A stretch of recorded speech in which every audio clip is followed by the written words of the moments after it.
The handcuffs clicked shut around her wrists, cold metal biting into dark skin that had weathered sandstorms in places these men would never see. Lieutenant Rachel Porter didn't flinch. She'd been trained not to.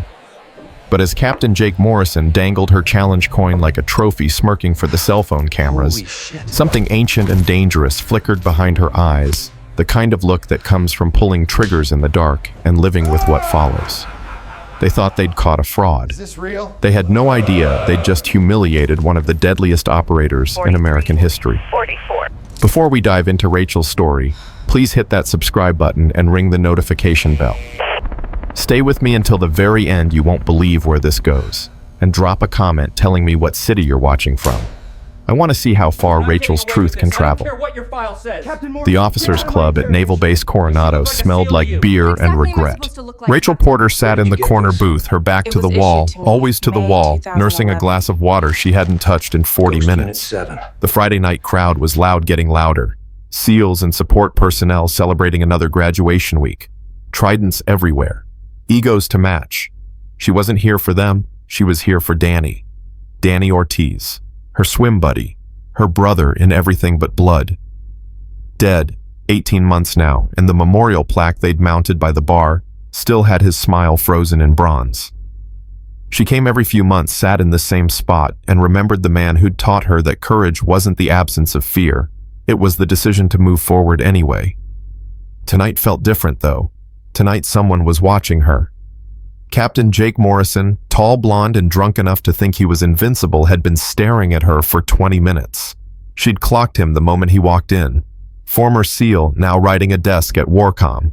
The kind of operator who peaked in buds and spent the rest of his career reliving it. He leaned over to his buddies, said something. They laughed.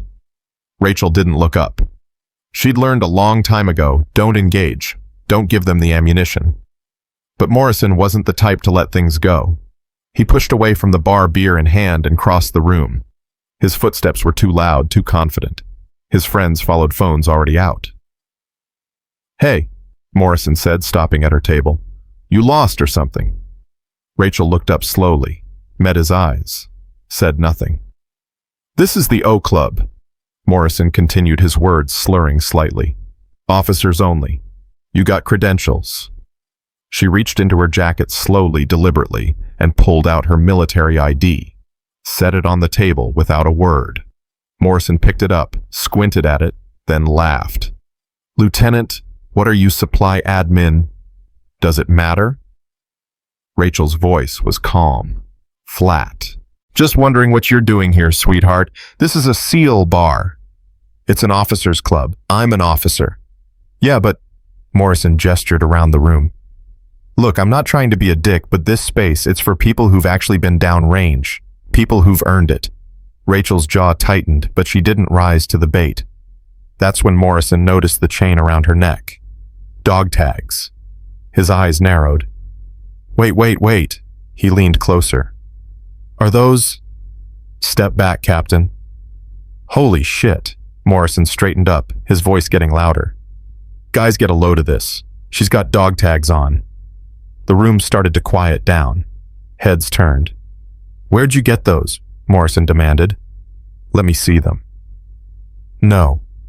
"Come on, don't be shy. If you're wearing them, you must be proud, right?" His grin was vicious now. "Unless you bought them at a surplus store."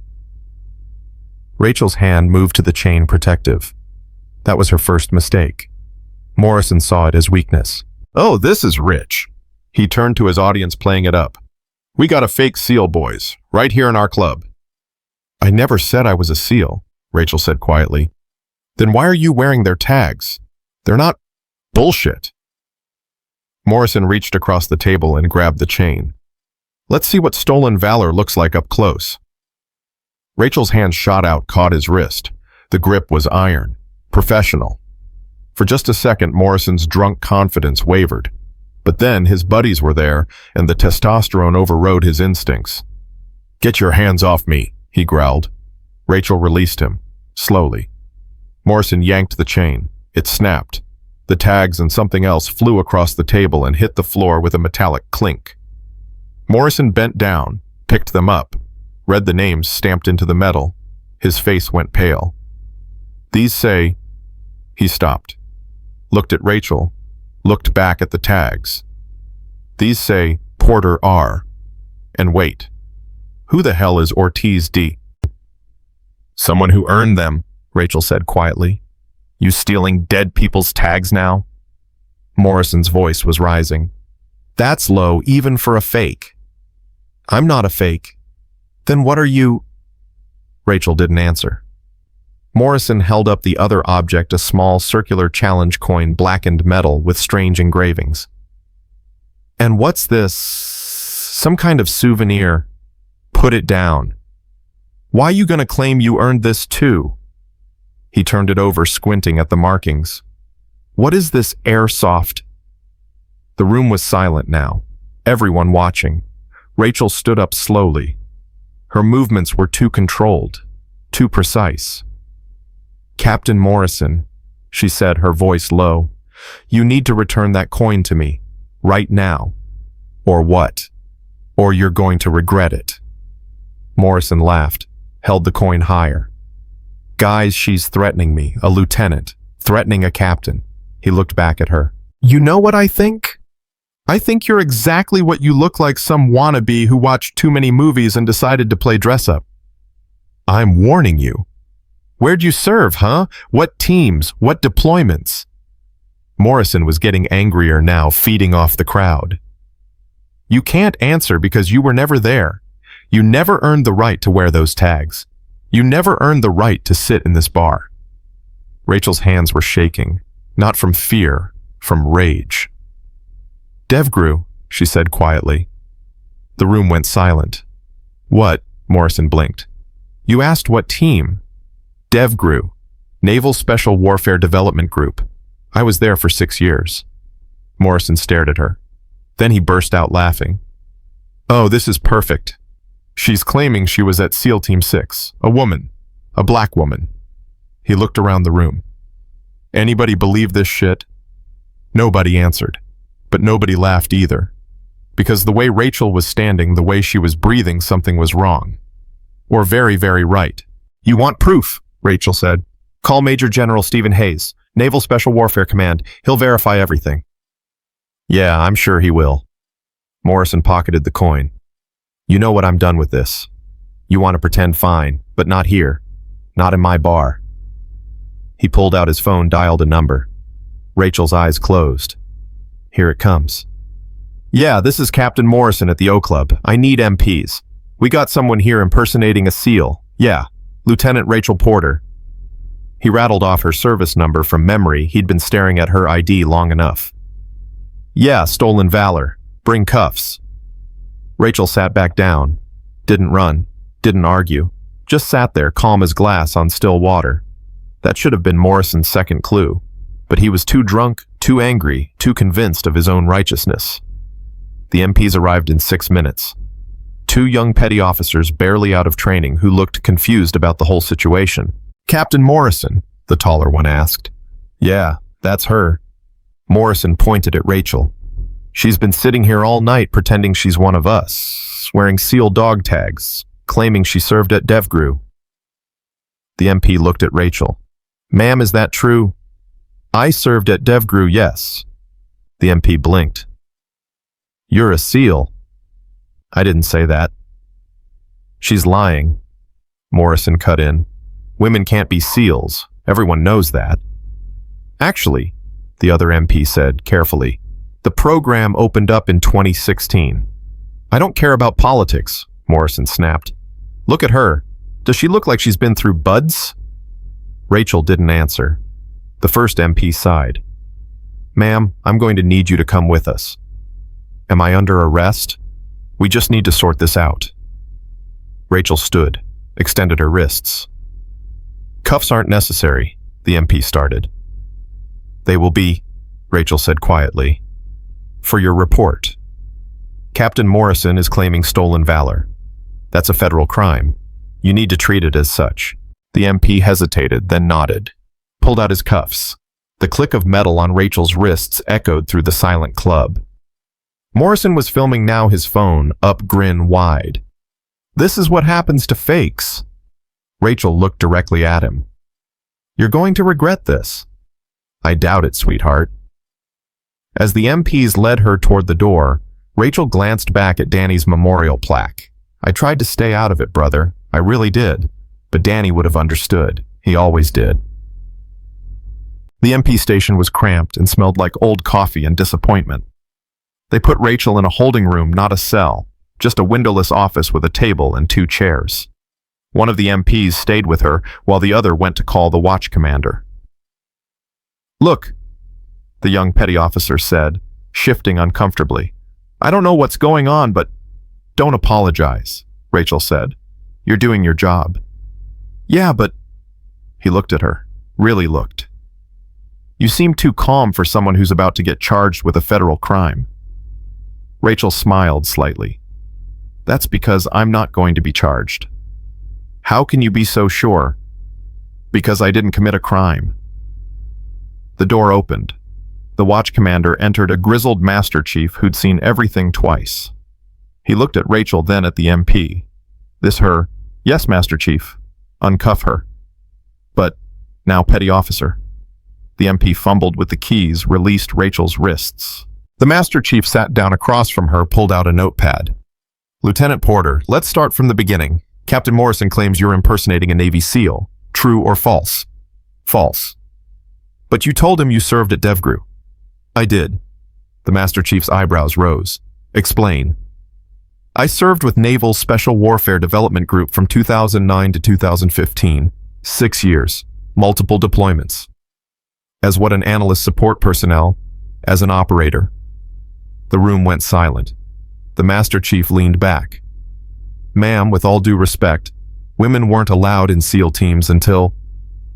I know when the program officially opened, Rachel said. I was there before that. That's impossible. No, Master Chief, that's classified. The Master Chief stared at her. You're telling me you were a female SEAL operator before women were allowed to try out for the program. I'm telling you to call Major General Stephen Hayes and verify my service record. General Hayes.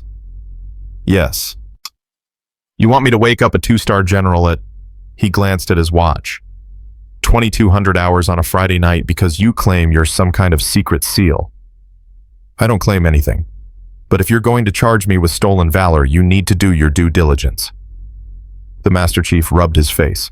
This was way above his pay grade. The door opened again. A woman in civilian clothes entered, sharp eyes, NCIS credentials hanging from her neck. Special Agent Torres, she said, flashing her badge. I'll take it from here, Master Chief. The Master Chief looked relieved. Yes, ma'am. Torres sat down, studied Rachel with the kind of attention that came from years of reading people. Lieutenant Porter, I've been reviewing your service record. It's remarkably thin for someone who claims 6 years at DevGru. That's because most of it is redacted. Convenient. Rachel met her eyes. Call General Hayes. I will. But first, let's talk about this. Torres placed an evidence bag on the table. Inside was the challenge coin. Where did you get this? It was issued to me. When? May 2011. Torres's expression didn't change, but her pupils dilated. Just slightly. She'd recognized it. This coin, Torres said slowly, doesn't exist. According to every database I have access to, this design was never authorized, never minted, never distributed. That's correct. So how do you have it? Rachel leaned forward. Because the unit that issued it doesn't officially exist either. Torres went very still. Agent Torres, Rachel said quietly, you've been with NCIS for what, 12 years? You've worked Joint Task Forces, Counterterrorism Special Operations Liaison. You know there are programs that don't make it into the official record, units that operate in the spaces between the paperwork. You're talking about black ops. I'm talking about necessity. Torres picked up the evidence bag, held the coin up to the light. The engraving was barely visible, just 3 letters and a number. GU7, Ghost Unit 7, Torres whispered. Rachel didn't confirm or deny. Torres set the coin down. If what you're saying is true, And I'm not saying I believe you, but if it's true, then you're telling me you served in a unit so classified that it has zero official footprint. No records, no acknowledgement, no paper trail. Yes. And you expect me to believe that I expect you to make a phone call. Torres studied her for a long moment. Then she pulled out her phone, dialed a number, put it on speaker. It rang 4 times. Then Hayes.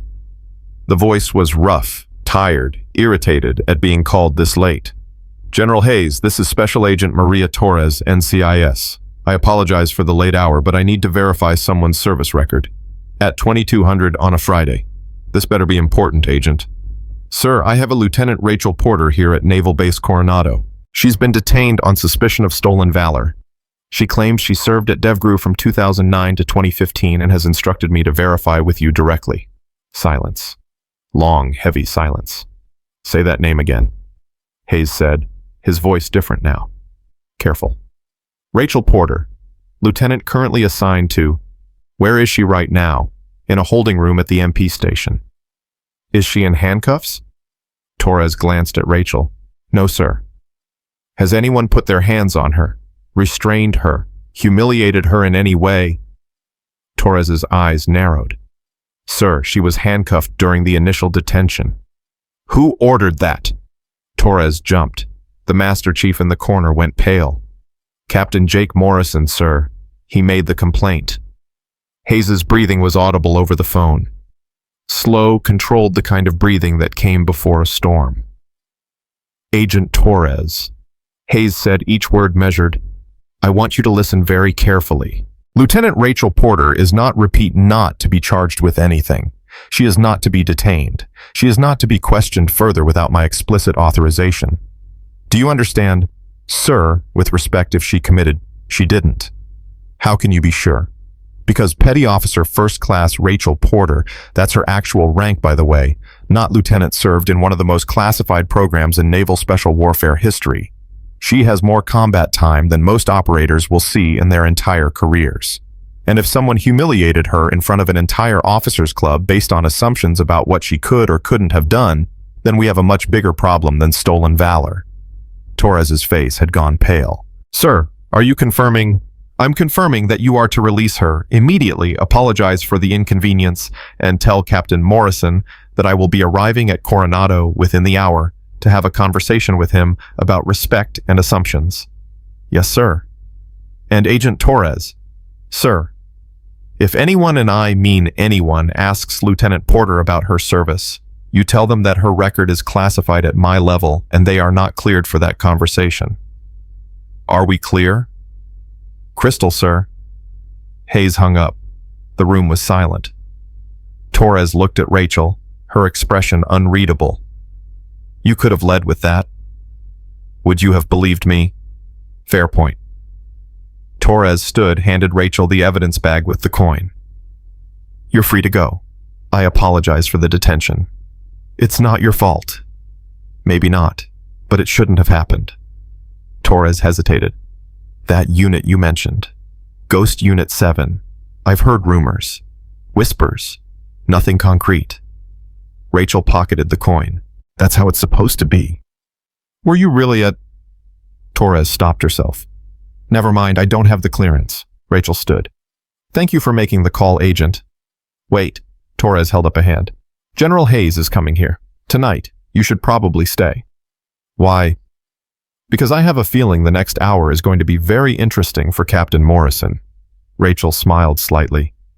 I don't need to see that. Don't you want justice? Agent Torres. I've been fighting for justice my entire career, but not the kind that involves watching a drunk officer get dressed down by a general. That's just revenge, and revenge doesn't fix anything. Torres studied her. You're not what I expected. No one ever is. Rachel walked to the door, then paused. One more thing. That coin. When you file your report, list it as Unit Insignia Classification Unknown. Don't mention the designation. Some things are better left buried. Even if they're true. Especially if they're true. Rachel left.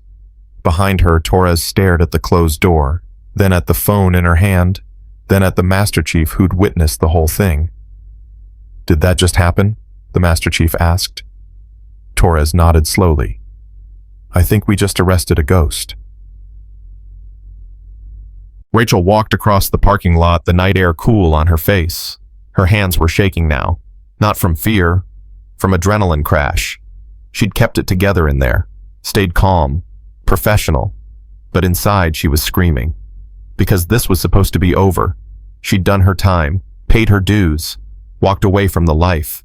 And tonight, for the first time in 18 months, someone had looked at her and seen only what she appeared to be, not who she actually was. It shouldn't have hurt, but it did. Rachel got to her car, a beat-up Honda Civic that was about as far from tactical as you could get, and sat in the driver's seat. Didn't start the engine, just sat there breathing. Danny's dog tags were still around her neck. The chain was broken, but she'd looped it through twice to keep them secure. She touched them gently. "You always said it would be like this," she whispered. "You said nobody would believe me. Nobody would understand." Danny had been right.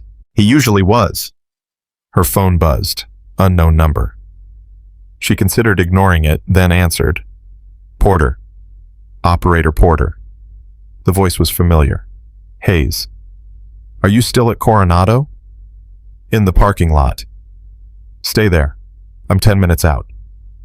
"General, you don't need to." "Yes, I do. This isn't just about you. This is about every operator who's ever served in the shadows, and then come home to find out that their sacrifice doesn't count because it's not on the official record." Rachel closed her eyes. "Sir, with respect, I don't need you to fight my battles. I know you don't, but I need to fight them anyway. Because if I don't, then what message does that send to every other woman trying to earn her place in this community? The community made it pretty clear tonight what they think of women like me." "One drunk officer made it clear," Hayes corrected, "and he's about to learn a very expensive lesson about assumptions." "Sir." "Rachel." Hayes's voice softened. "You saved my life. Twice. The least I can do is make sure people understand that you're not someone to be dismissed." Rachel's throat tightened. She'd saved Hayes in Abbottabad, then again in Yemen. Both times she'd been operating undercover, part of a unit that didn't officially exist. Both times Hayes had looked at her afterward and said, "I owe you one." She'd told him he didn't. But Hayes was the kind of man who paid his debts anyway.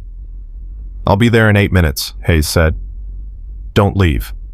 He hung up. Rachel sat in the silence of her car, watching the lights of the base shimmer in the distance. 8 minutes. Then what? A confrontation. A reckoning. Would it change anything? She doubted it. Because the problem wasn't Morrison. It was the assumption. The assumption that she couldn't have done what she'd done.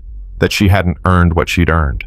That her presence in that bar wearing those tags was somehow a fraud. And no amount of generals or phone calls would change that. Not really. But maybe, just maybe, it would plant a seed. A question. A hesitation. The next time someone looked at a woman in uniform and assumed she didn't belong, maybe they'd pause. Maybe they'd ask. Maybe they'd remember the night a general drove an hour to defend a ghost. Rachel leaned her head back against the seat, closed her eyes, waited, and remembered. Abbottabad, Pakistan. May 2nd, 2011. The compound was supposed to be empty except for the target. It wasn't. Rachel had been fourth through the door right behind Danny when the shots came from the stairwell. 2 hostiles AKs firing blind. The team had scattered, returned fire, dropped both targets in seconds. But the noise had alerted the rest of the compound. And then they'd heard it: voices, women, children, civilians. The ROE was clear, no civilian casualties, but the civilians were between them and the objective. Mission in jeopardy. Hayes had been team lead that night. He'd looked at Rachel, then at Danny, then back at Rachel. "Can you clear them?" Rachel had nodded. She'd dropped her rifle, pulled her sidearm, and moved up the stairs alone. No backup, no support. Just her weapon, and her training. The women had been terrified, huddled in a side room, shielding their children. Rachel had knelt down, made herself small, spoken in broken Arabic. "We're not here to hurt you. Stay quiet. Stay still." One of the women had looked at her, seen her face, her eyes, and nodded. They'd stayed quiet. Rachel had moved past them, cleared the next room, found 2 more hostiles waiting. She'd dropped them both before they could fire. The mission had continued. Hayes had completed the objective, and Rachel had escorted the civilians out of the compound safely. Afterward, on the flight back, Hayes had sat next to her. "That was exceptional work." Rachel had shrugged. "It's why you brought me." "No, it's why you're one of the best operators I've ever served with, man or woman." Rachel had looked at him surprised. "Don't let anyone tell you different," Hayes had said quietly. "You earned your place here. And if anyone ever questions that, you send them to me." Rachel had nodded. She'd thought that would be the end of it. But tonight, in a bar at Coronado, she'd learned the truth. Earning your place once wasn't enough. You had to keep earning it, every day, every conversation, every assumption. Headlights swept across the parking lot. Rachel opened her eyes. A black SUV pulled up next to her Civic. General Hayes stepped out, still in his service uniform despite the late hour. He looked tired, angry. Rachel got out of her car. Hayes saluted. Rachel returned it, surprised. "General, you don't need to—" "Yes, I do." Hayes lowered his hand.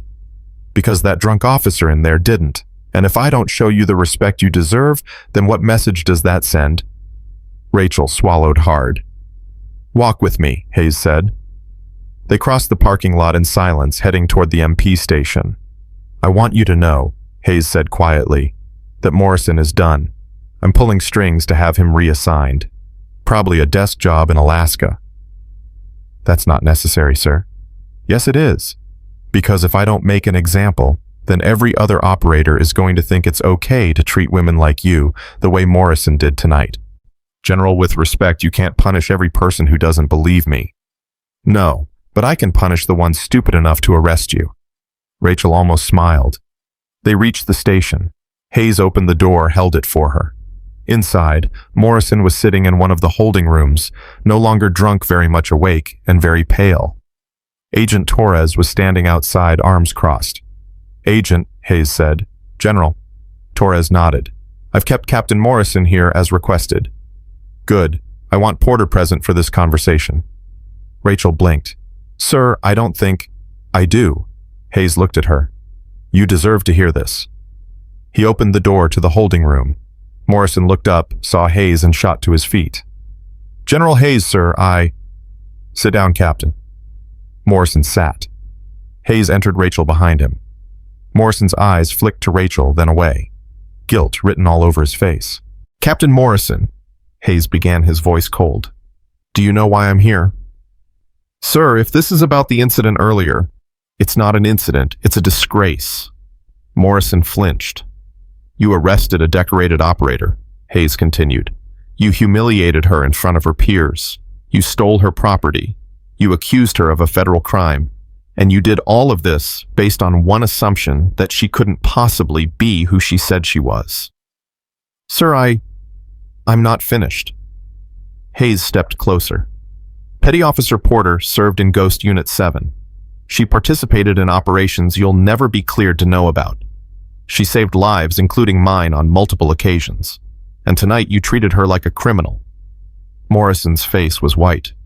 "Sir, I didn't know." "That's the problem, Captain. You didn't know. But instead of verifying, instead of asking, instead of showing even the most basic level of respect, you assumed, and your assumption was wrong." Morrison looked at Rachel. "Ma'am, I'm sorry, I had no idea." Rachel said nothing. "Your apology means nothing," Hayes said coldly. "Because you're not sorry you did it. You're sorry you got caught. You're sorry you arrested someone with connections. But if Porter had been anyone else, if she'd been a support tech or an analyst or anyone without a general to call, you'd have let this slide. You'd have let her be charged, and you'd have walked away feeling like a hero." Morrison opened his mouth, closed it. "You're being reassigned," Hayes continued. "Effective immediately. I'm also recommending a formal reprimand in your jacket. This kind of behavior is unacceptable in my command." Sir, please. Dismissed, Captain. Morrison stood, looked at Rachel one more time. I really am sorry. Rachel finally spoke. No, you're not. But maybe someday you will be. Morrison left. The room was silent. Hayes turned to Rachel. Are you okay? I'm fine, sir. No, you're not. But you will be.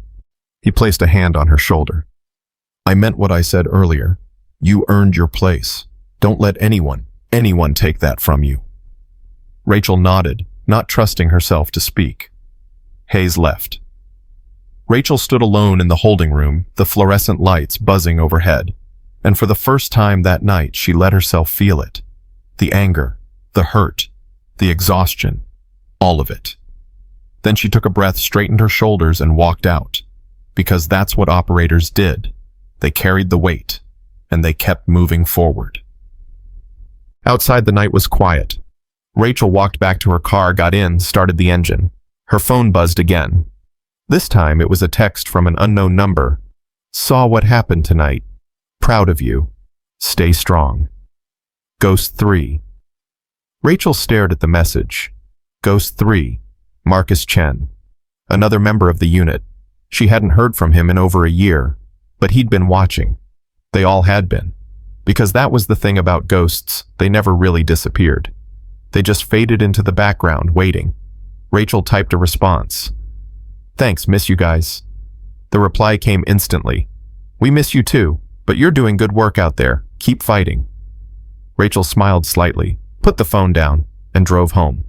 Tomorrow, the story would spread. Morrison's friends would talk. The MPs would file their reports. Agent Torres would add another strange case to her file.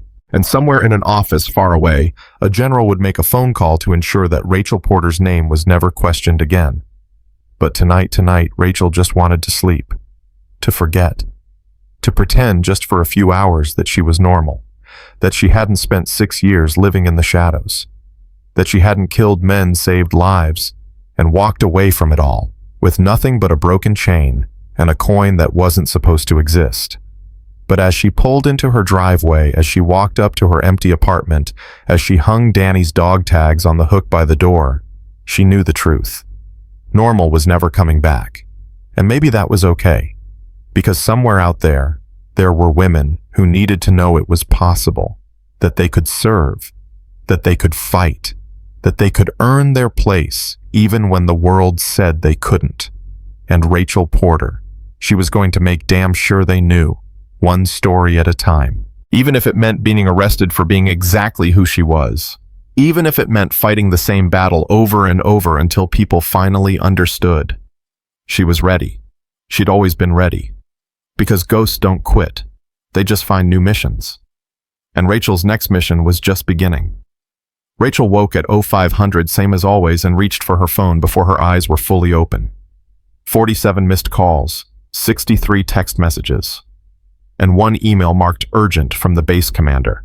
She sat up, her heart already knowing what her brain hadn't caught up to yet. The story had leaked. She opened the first text. It was from Lieutenant Sarah Chen, someone she'd worked with in intelligence analysis. Rachel, what the hell is going on? Morrison's claiming you assaulted him. The second text was from Commander Rodriguez, her direct supervisor. Porter, do not speak to anyone until you speak to me. Call immediately. The third text made her stomach drop. You're trending on Twitter. Marcus, Rachel opened Twitter. The hashtag #FakeSeal was number 3 nationally. Someone had posted the video. Morrison's buddy, probably. The whole thing, Rachel sitting alone, Morrison confronting her, the chain being ripped off her, being handcuffed and led away. The caption read, "Stolen valor caught red-handed at Coronado. This woman claims she was a Navy SEAL. She's not. Respect the trident." 3 million views, 40,000 retweets. The comments were worse. Another diversity hire pretending to be special forces. Women will do anything for attention. She should be in jail. Stolen valor is disgusting. Thank you, Captain Morrison, for exposing this fraud. Rachel's hands were shaking. Not from fear. From the realization that this wasn't going away. This was going to follow her forever. She scrolled down looking for anyone who questioned the narrative. There were a few, not many. Wait, why is she so calm in the video? Most people caught lying freak out. Something feels off here. She told them to call a general. Why would she do that if she was faking? Has anyone verified this? Or are we just believing a drunk guy's version? But those voices were drowned out by the mob that had already decided she was guilty. Rachel's phone rang. Rodriguez, she answered. Sir? Porter, what in the name of God happened last night? I was detained on suspicion of stolen valor. The situation has been resolved. Resolved, Rachel. You're all over social media. Morrison's story is spreading like wildfire. Half the base thinks you're a fraud and the other half doesn't know what to think. What does the base commander want? Rodriguez paused. He wants you to come in. Today. 0800. He's convening an informal inquiry. Rachel's jaw tightened. An inquiry into what? Into whether you misrepresented your service record. You're joking. I wish I was. Rodriguez sighed. Rachel, I know you. I've worked with you for 2 years. You're one of the most professional officers I've ever served with. But this situation, it's spiraling, and the commander needs to be seen doing something. So I'm being investigated because a drunk officer couldn't believe a woman might have actually served. You're being investigated because there's a viral video and the public affairs office is losing their minds trying to control the narrative. Rachel closed her eyes. What does General Hayes say? Hayes is on his way here. He's furious. But Rachel, even he can't make this disappear. Not with this much attention. What do you need from me? The truth. All of it. Everything you can tell me without violating classification. Rachel stood, started pacing. I served at DevGru from 2009 to 2015. I was part of a program that doesn't have official documentation. I can't tell you more than that without clearance. That's not going to satisfy the inquiry board. Then they'll have to call General Hayes and ask him to explain. They already did. He refused to provide details, said your record is classified above their clearance level. Then there's your answer. Rachel, that makes it worse. It makes it look like you're hiding something. I am hiding something because I was ordered to. Rodriguez was quiet for a moment. What do you want me to tell them? Tell them the truth. I served with distinction in a classified program. I earned every qualification on my record, and if they want more details, they need to petition Naval Special Warfare Command for clearance they'll never receive. That's going to make enemies. I already have enemies, sir. At least this way I'll have told the truth. Rodriguez sighed. 0800, Conference Room 3. Wear your dress uniform. Yes, sir. He hung up. Rachel stood in her apartment, still in her sleep clothes, staring at her phone. The notifications kept coming. More texts, more calls, more emails. Everyone wanted a piece of the story. Everyone wanted to know if she was real or fake. Everyone wanted her to prove herself, again. Her phone buzzed with another text. This one from Danny's sister, Maria. Rachel, I saw the video. I'm so sorry. Danny would be so angry right now. Please call me if you need anything. Rachel's throat tightened. Maria had been at Danny's funeral, had held Rachel's hand while they lowered the casket, had whispered, "He loved you like a sister." Rachel typed back, "I'm okay. Don't worry about me." The reply came immediately. Liar. But I know you won't let me help. Just remember you're not alone, even when it feels like you are. Rachel set the phone down, walked to her bathroom, turned on the shower, stood under the water until it ran cold, because that's what you did when the world was burning around you. You stood still. You breathed. You remembered why you'd started this fight in the first place, and then you kept moving forward, even when it hurt. Especially when it hurt. At 0745, Rachel walked into the base headquarters building in her service dress blues, her medals catching the morning light. The lobby went silent. Every eye turned to her, some curious, some hostile, some confused. Rachel kept her head high, her stride steady. She'd learned a long time ago, never let them see you bleed. Commander Rodriguez met her at the elevator. Porter. Sir. He studied her face. You ready for this? Does it matter? No, but I'm asking anyway. Rachel managed a small smile. I'm ready. They rode the elevator in silence. Third floor, conference room 3. The door was already open. Inside sat 5 officers, the base commander Captain William Nash, 2 judge advocate generals, a public affairs officer, and General Hayes, who looked like he'd rather be anywhere else. Rachel entered, came to attention. Lieutenant Porter reporting as ordered, sir. Captain Nash gestured to a chair. At ease, Lieutenant. Please sit. Rachel sat. Nash folded his hands on the table. Lieutenant Porter, I'm sure you're aware of why we've convened this meeting. Yes, sir. Last night you were detained on suspicion of stolen valor. Video of the incident has gone viral, and we are receiving inquiries from media outlets, veterans organizations, and members of Congress. I need to understand what happened. Rachel kept her expression neutral. I was sitting in the officers' club. Captain Morrison approached me, questioned my presence, and ultimately called the military police when I stated I had served at DevGru. And had you served at DevGru? Yes, sir. One of the JAGs leaned forward. Lieutenant, your official service record shows no assignment to Naval Special Warfare Development Group. In fact, your record indicates you've spent your entire career in intelligence analysis. My record is redacted, sir. Convenient. Hayes slammed his hand on the table. Enough. Captain Nash, this is a waste of time. I've already verified Porter's service. Her record is classified. This inquiry serves no purpose except to humiliate a decorated operator. Nash held up a hand. General Hayes, with respect, you've provided verification, but you've declined to provide details. Without those details, I cannot defend Lieutenant Porter to the media or to Congress. You don't need to defend her. You need to tell them her record is classified, and they need to back off. That's not how this works anymore, General. In the age of social media, classified sounds like a cover-up.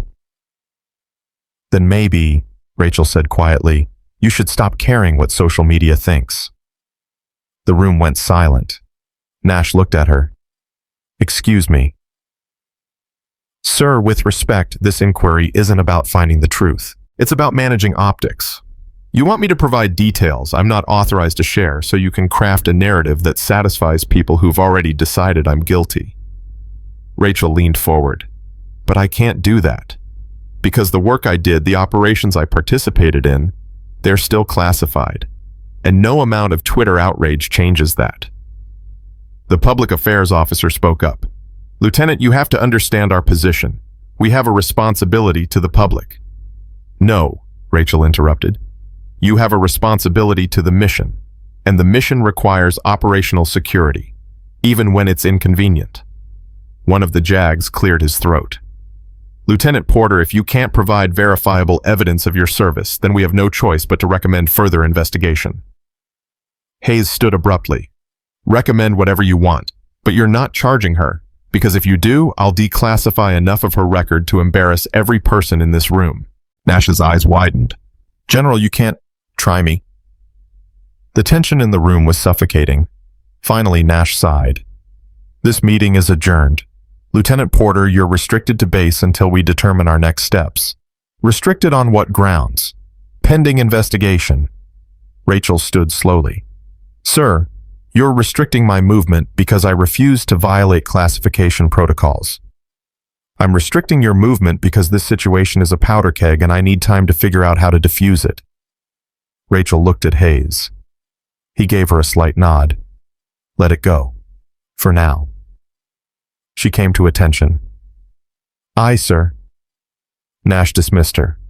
Rachel left the conference room, Rodriguez and Hayes following. In the hallway, Hayes pulled her aside. That was stupid. Which part? Challenging Nash in front of the JAGs. You made an enemy today. I made an enemy the moment Morrison called the MPs. Hayes studied her. You're angrier than you're letting on. I'm tired, sir. I'm tired of proving myself. I'm tired of being questioned. I'm tired of having to justify my existence every time someone decides I don't fit their expectations. I know. Do you... Rachel's voice cracked just slightly. Because you walk into a room and people see your rank, your medals, your authority. I walk into a room and people see... She stopped herself. What, say it? They see someone who doesn't belong. Hayes was quiet for a moment. You're right. I don't know what that's like. But I know what it's like to watch good operators get burned by politics. And Rachel, this situation, it's politics now. Which means we need to be smart. What do you suggest? You go home. Stay off social media. Let me handle Nash and the media circus. And if they charge me, they won't. How can you be sure? Hayes smiled grimly. Because I'm about to make a lot of phone calls to a lot of very important people who owe me favors. And by tomorrow morning, this whole thing is going to look very different. Rachel wanted to believe him, but she'd been disappointed before. She saluted. Thank you, sir. Hayes returned the salute. You're one of the finest operators I've ever served with. Don't let them make you forget that. Rachel left the building, walked to her car, got in. Her phone was still blowing up. She turned it off. Drove home in silence, and tried not to think about the fact that her entire life was being dissected by strangers who'd never met her, never served with her, never earned the right to judge her. But they were judging anyway, because that's what people did. They judged. And Rachel was tired of being the defendant. She pulled into her parking spot, grabbed her keys, and headed inside. Her neighbor, Mrs. Chen, an elderly woman who'd lived in the building for 30 years, was checking her mail. She looked up, saw Rachel, and smiled. Good morning, dear. Morning, Mrs. Chen. Are you all right? You look troubled. Rachel hesitated. Just a long day. Mrs. Chen studied her with the kind of wisdom that came from 8 decades of living. You know what my husband used to say? He was in the army, Korea. He said, the hardest battles aren't fought with guns. They're fought with patience. Rachel smiled slightly. Your husband sounds like a smart man. He was, stubborn too, like you. Mrs. Chen patted Rachel's arm. Whatever you're fighting, dear, don't give up. The world needs stubborn people. Rachel nodded, not trusting herself to speak. Mrs. Chen went back to her mail. Rachel climbed the stairs to her apartment, unlocked the door, and stepped inside. The silence was deafening. She set her keys on the counter, hung up her uniform jacket, and sat down on the couch, stared at the wall, and tried to remember why she'd thought coming home would be easier than staying deployed. Because right now, facing bullets seemed simpler than facing this. Her doorbell rang. Rachel frowned, stood, looked through the peephole. Agent Torres. She opened the door. Agent Torres. Lieutenant Porter, may I come in? Rachel stepped aside. Torres entered, glanced around the sparse apartment. Nice place. It's temporary. Everything's temporary in this line of work. Torres turned to face her. I'm here unofficially. About what? About the shitstorm you're about to face. Torres pulled out her phone, opened Twitter, showed Rachel the latest hashtag. Hashtag justice for Morrison. He's claiming you assaulted him, Torres said. Says you threatened him before the MPs arrived. His story is gaining traction. Rachel's jaw tightened. That's a lie. I know. I was there. I saw the video. But Morrison has friends in the media and they're running with his version. Why are you telling me this? Torres pocketed her phone. Because I think you're getting railroaded, and because I've spent 15 years investigating liars. Morrison, he's lying, but he's good at it. What do you want from me? I want to help you. Rachel laughed bitterly. Why? You don't know me. You don't owe me anything. No, I don't. But I believe in the truth. And the truth is, you served. You earned your place. And Morrison is trying to destroy you because his ego couldn't handle being wrong. Rachel sat down heavily. Agent Torres, I appreciate the sentiment. But the truth doesn't matter anymore. What matters is the story. And Morrison's story is better. Not if we can prove it's false. How? Torres sat across from her. By finding the people who served with you. By getting them to go on record. Rachel shook her head. They can't. The program is classified. Then we declassify it. You can't. Hayes can, if he wanted to. Rachel looked at her. Hayes won't. Because declassifying the program puts everyone who served in it at risk. We operated in countries we weren't supposed to be in. We did things we weren't supposed to do. If that information becomes public, people die. Torres was quiet for a moment. So you're just going to let Morrison win? I'm going to let the truth exist in the shadows where it belongs. That's not justice. No, Rachel agreed, but it's survival. Torres stood. If you change your mind, call me. She handed Rachel a card. I mean it. I'll help however I can. Rachel took the card. Why do you care so much? Torres smiled sadly. Because 10 years ago I was the only woman on my NCIS team, and every day someone questioned whether I belonged, whether I'd earned my badge, whether I was good enough. She met Rachel's eyes. I know what you're going through, and I know how lonely it feels. Rachel's throat tightened. Thank you. Torres left. Rachel sat alone in her apartment holding the business card, wondering if accepting help was strength or weakness. She still hadn't decided when her phone, still off, suddenly vibrated. Someone was at her door again. She looked through the peephole. Marcus Chen. Ghost 3. Rachel's heart jumped. She yanked open the door. Marcus stood there exactly as she remembered, lean quiet, with eyes that saw everything. Marcus. Hey, Ghost 9. Rachel pulled him into a hug. He hugged back tight. When they separated, Marcus stepped inside, glanced around. Nice place. It's a shoebox. Better than a cave in Helmand. Rachel laughed despite herself. What are you doing here?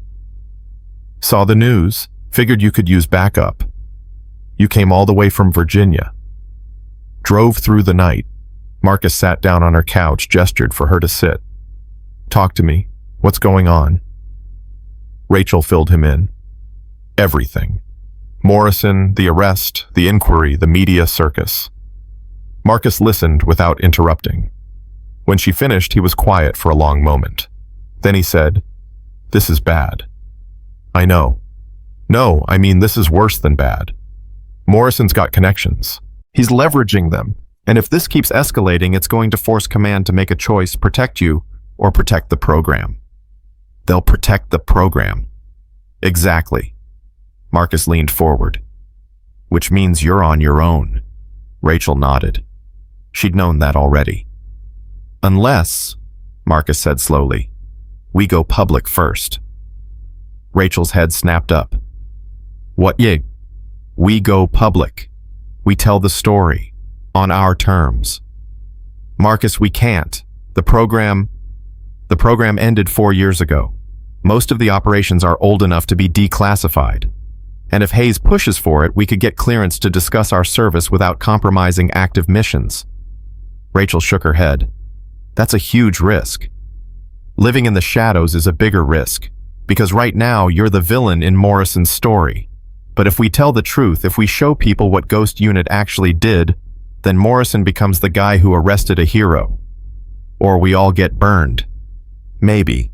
But at least we'd go down fighting. Rachel stood paced. Hayes would never authorize it. Hayes might not have a choice. Because if this goes to court-martial, everything comes out anyway. At least this way we control the narrative. Rachel stopped pacing. You'd do that, risk your anonymity for me. Marcus smiled. Ghost 9. You took a bullet for me in Kandahar. You really think I wouldn't return the favor? Rachel's eyes stung. She remembered Kandahar. The ambush. Marcus pinned down, taking fire. Rachel crossing 50 meters of open ground to pull him out. She'd been hit in the process through and through left shoulder, but she'd gotten him to cover. He'd stitched her up himself, hands steady despite the chaos. Afterward, he'd said, I owe you my life. She'd said, then don't waste it. Now he was here, offering to sacrifice his secrecy to protect hers. I can't ask you to do this, Rachel said quietly. You're not asking. I'm volunteering. What about the others, Ghost? Ghost 7, Ghost 11. I'll reach out, see who's willing. And if they say no, Marcus stood, put a hand on her shoulder. Then it's just us. But Rachel, you're worth fighting for. Don't let Morrison make you forget that. Rachel nodded, unable to speak. Marcus headed for the door. I'm staying at the Marriott on base. Call me when you're ready to fight back. He left. Rachel stood in her empty apartment, the walls pressing in. For the first time since the arrest, she felt something other than exhaustion. She felt hope. Dangerous, fragile hope. Because maybe Marcus was right. Maybe the only way forward was through. Her phone buzzed again. She turned it back on. A text from an unknown number. Saw your video. You're a disgrace. Hope you rot in prison. Rachel deleted it. Another text, different number. Thank you for your service. Don't let them break you. She saved that one. The messages kept coming. Hundreds of them. Hate and support in equal measure. Rachel scrolled through, reading each one, feeling the weight of expectations settle on her shoulders. And then she saw it. A message from Danny's old number. Impossible because Danny was dead. But there it was. Stop hiding. Fight. D. Rachel's breath caught. Maria. It had to be Maria using Danny's phone. She called the number. Maria answered on the first ring. Rachel, was that you? Yes, I'm sorry, I know it's... Why? Maria's voice was thick with emotion. Because Danny would have told you the same thing. He'd have told you to stop being noble and start being angry, to stop protecting everyone else and start protecting yourself. I can't. Yes, you can. Rachel, you're one of the strongest people I know, but right now you're acting like you deserve this, like you deserve to be questioned and doubted and humiliated, and you don't. Rachel closed her eyes. I'm trying, Maria. Try harder. Because my brother died believing you'd change the world. Don't make him wrong. Maria hung up. Rachel stood there, phone in hand, tears streaming down her face. She hadn't cried since Danny's funeral, hadn't let herself. But now, alone in her apartment, the dam broke. She cried for Danny, for herself, for every operator who'd served in silence and come home to find the world didn't care. She cried until there was nothing left. And then she dried her eyes, straightened her spine, and made a decision. She was done hiding, done protecting people who didn't protect her, done letting Morrison control the narrative. It was time to fight back. Rachel opened her laptop, pulled up her contacts, and started making calls. First to Marcus, I'm in, let's do this. Then to Hayes. Sir, I need to talk to you about declassifying Ghost Unit. Then to Torres, I changed my mind, I want your help. Each person agreed without hesitation. By midnight, they had a plan. By 600 the next morning, they'd have a story. And by the time Morrison realized what was happening, it would be too late.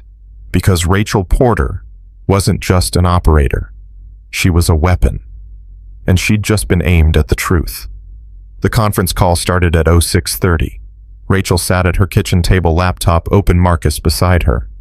On the screen were 5 faces she hadn't seen in years. Chapter 4, Ghost 7, Ghost 11, Ghost 14, and someone she didn't expect, Ghost 2, who'd retired 8 years ago and disappeared completely. Holy shit, Marcus whispered. Sarah's here. Ghost 2. Sarah Donnelly smiled grimly. You think I'd miss this Porter you saved my ass in Fallujah? Time to return the favor. Rachel's throat tightened. Sarah, you don't have to... Yes, I do. We all do. Sarah leaned forward. Marcus filled us in. Morrison's spinning a story that makes you look like a fraud. We're going to tell the real story. Ghost 7. James J.T. Thompson cracked his knuckles. I've been waiting years for permission to talk about what we did. If Hayes greenlit this, I'm ready. Hayes hasn't greenlighted anything yet, Rachel said. I'm meeting with him in 2 hours. He might say no. Then we do it anyway. Ghost 11. Patricia Mendez said flatly, Fuck the bureaucracy. They threw you under the bus. We don't owe them silence. Patricia, if we go public without authorization. What? They'll court-martial us. Good luck. Half of us are already out, and the ones still in. She gestured to JT. They'd have to admit Ghost Unit existed, which means admitting to black ops in 7 countries. They won't do it. Marcus nodded. She's right. We have leverage here. Hayes knows it. Ghost 14. David Park, who'd been silent until now, spoke up. What's the plan? We can't just dump classified intel on the internet. We don't, Rachel said. We work with a journalist, someone with security clearance who can verify our story without compromising active operations. You trust a journalist? David asked skeptically. No, but I trust Torres.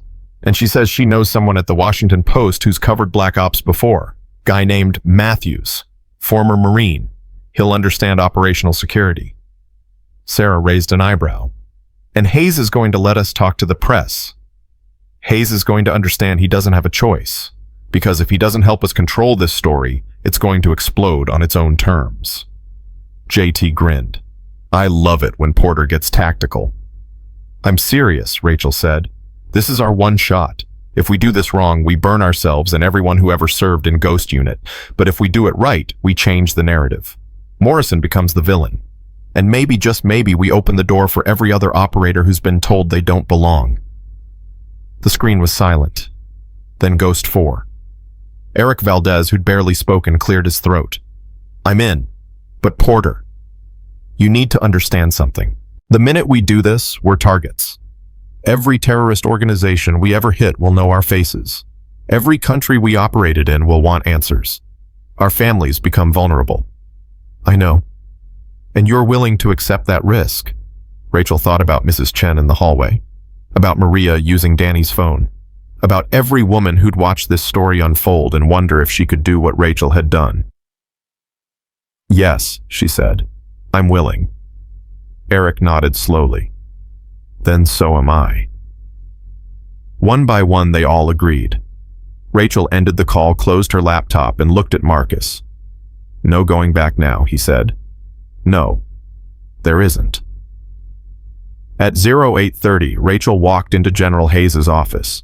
He looked like he hadn't slept. Coffee stains on his uniform. Dark circles under his eyes. Porter, he said wearily. I heard you've been making phone calls. Yes, sir. And that you want to declassify Ghost Unit. Parts of it, sir. Enough to verify my service without compromising active operations. Hayes leaned back in his chair. Do you have any idea what you're asking? Yes, sir. I'm asking you to trust me. Trust has nothing to do with it. You're asking me to expose a program that's been buried for 15 years. A program that, if revealed, will raise questions about authorization oversight, congressional notification. Sir, those questions are going to be raised anyway. The moment this goes to court-martial, everything becomes discoverable. Prosecutors will subpoena records, witnesses will be called, and you'll have no control over what gets released. Hayes stared at her. You're threatening me. No, sir. I'm telling you the truth. Morrison filed a formal complaint this morning. The JAG office is recommending charges. If this goes to trial, it won't be a quiet inquiry. It'll be public, televised. Every news outlet in the country will cover it. Hayes' jaw tightened. Son of a bitch. Sir, I have a better option.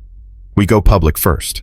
Controlled disclosure. We work with a vetted journalist who understands operational security.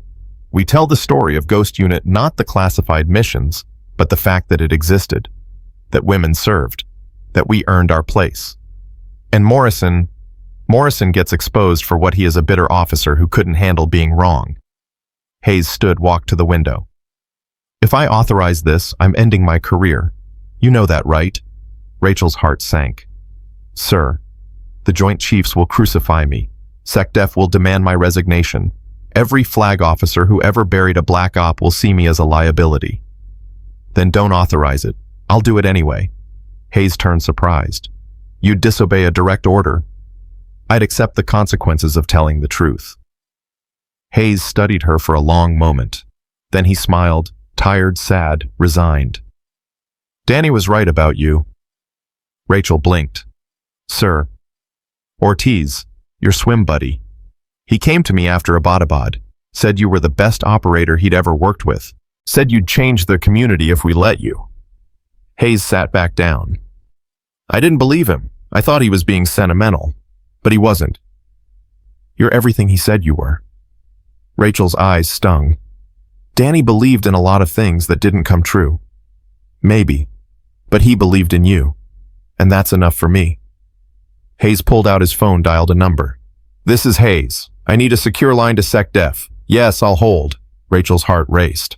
Sir, what are you doing? Making sure you don't have to disobey orders. Hayes winked. Sometimes, Porter, the best way to change the system is to make the system change itself. The call connected.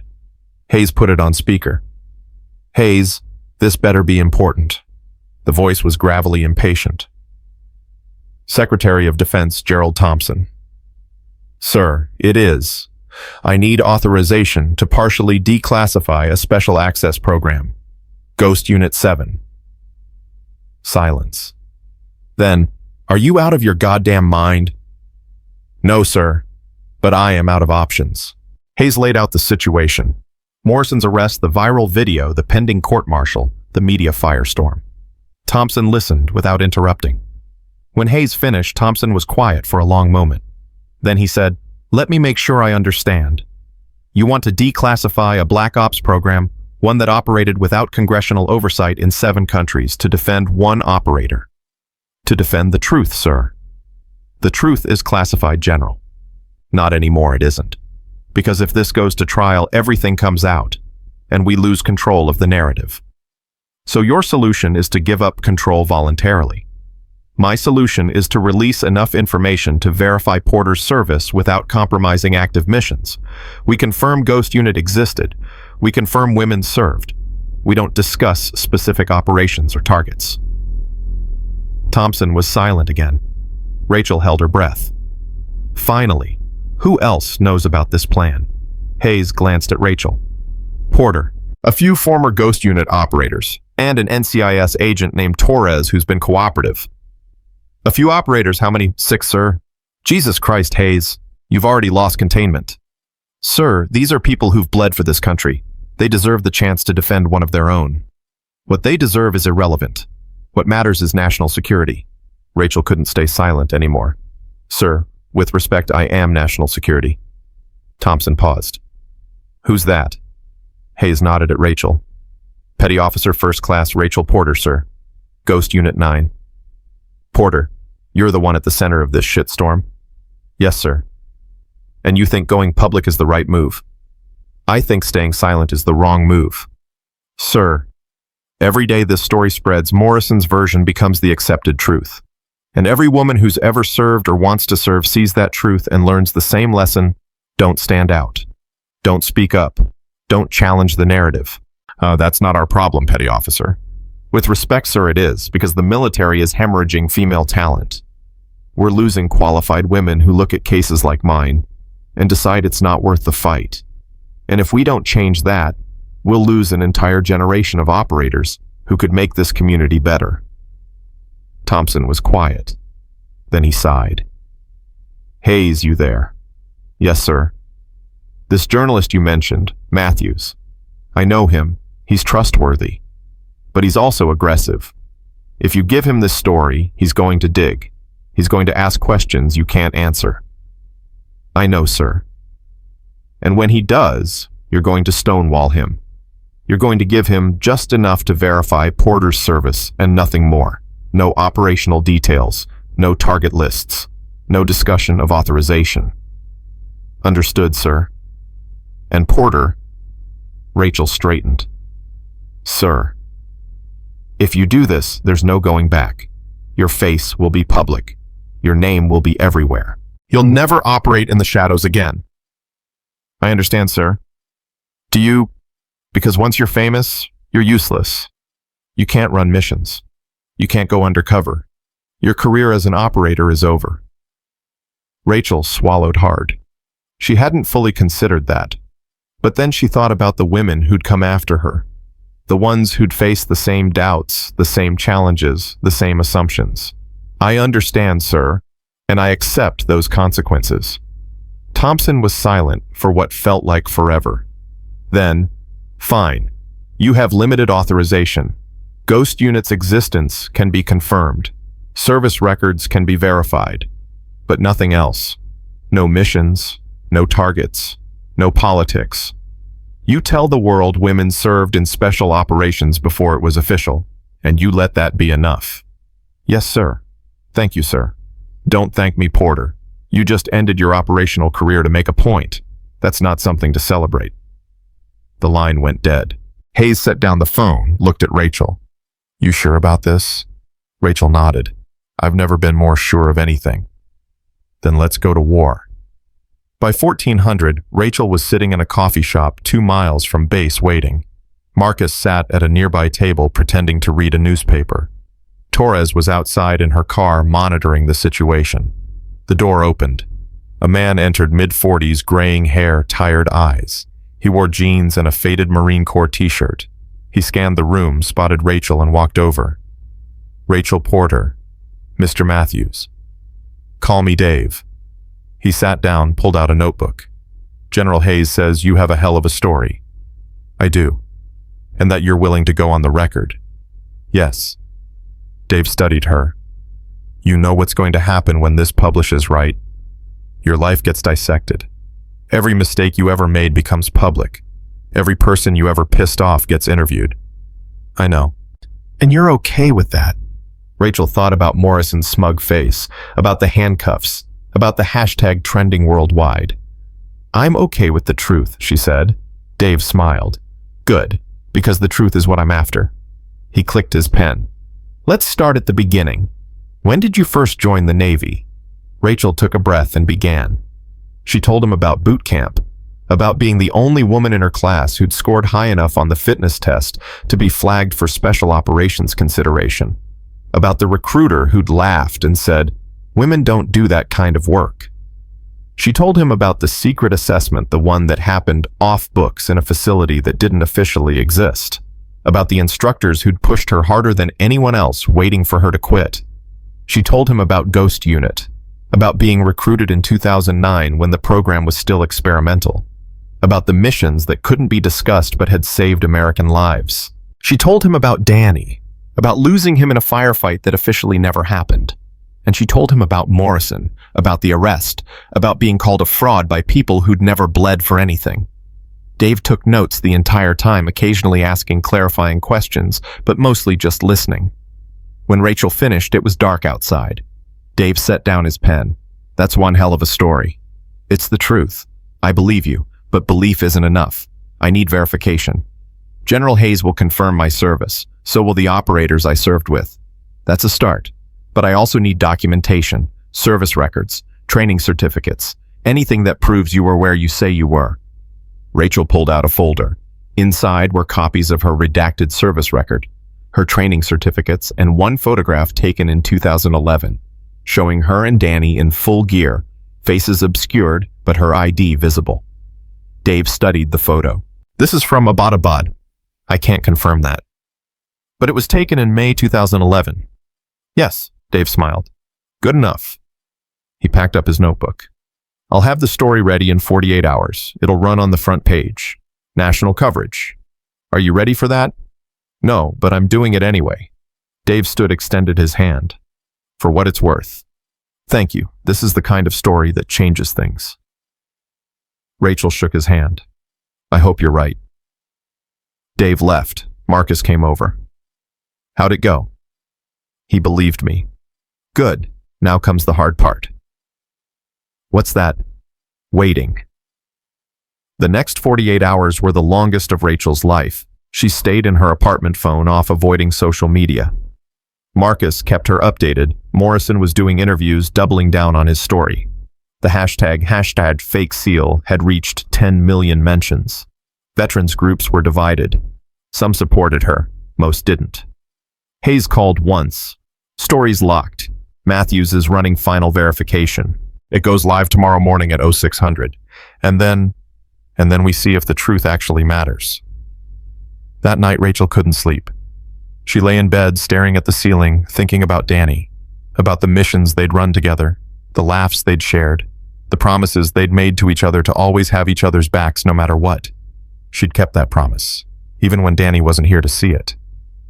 At 0600, Rachel's phone started ringing. She answered.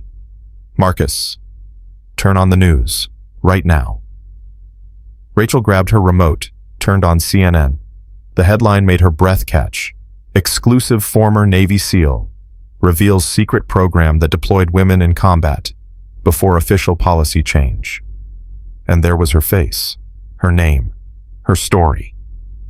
The anchor was reading directly from Matthews's article. Rachel Porter, a Navy petty officer, first class, served for 6 years in a classified special operations unit known as Ghost Unit 7. Porter and her fellow operators conducted missions in Iraq, Afghanistan, Pakistan, and other countries, often operating without official acknowledgement or support. The screen cut to footage of Hayes at a press conference. I can confirm that Petty Officer Porter served with distinction in a program authorized at the highest levels of Naval Special Warfare Command. She earned every qualification on her record, and she deserves the respect and recognition afforded to any operator who's bled for this country. The anchor continued.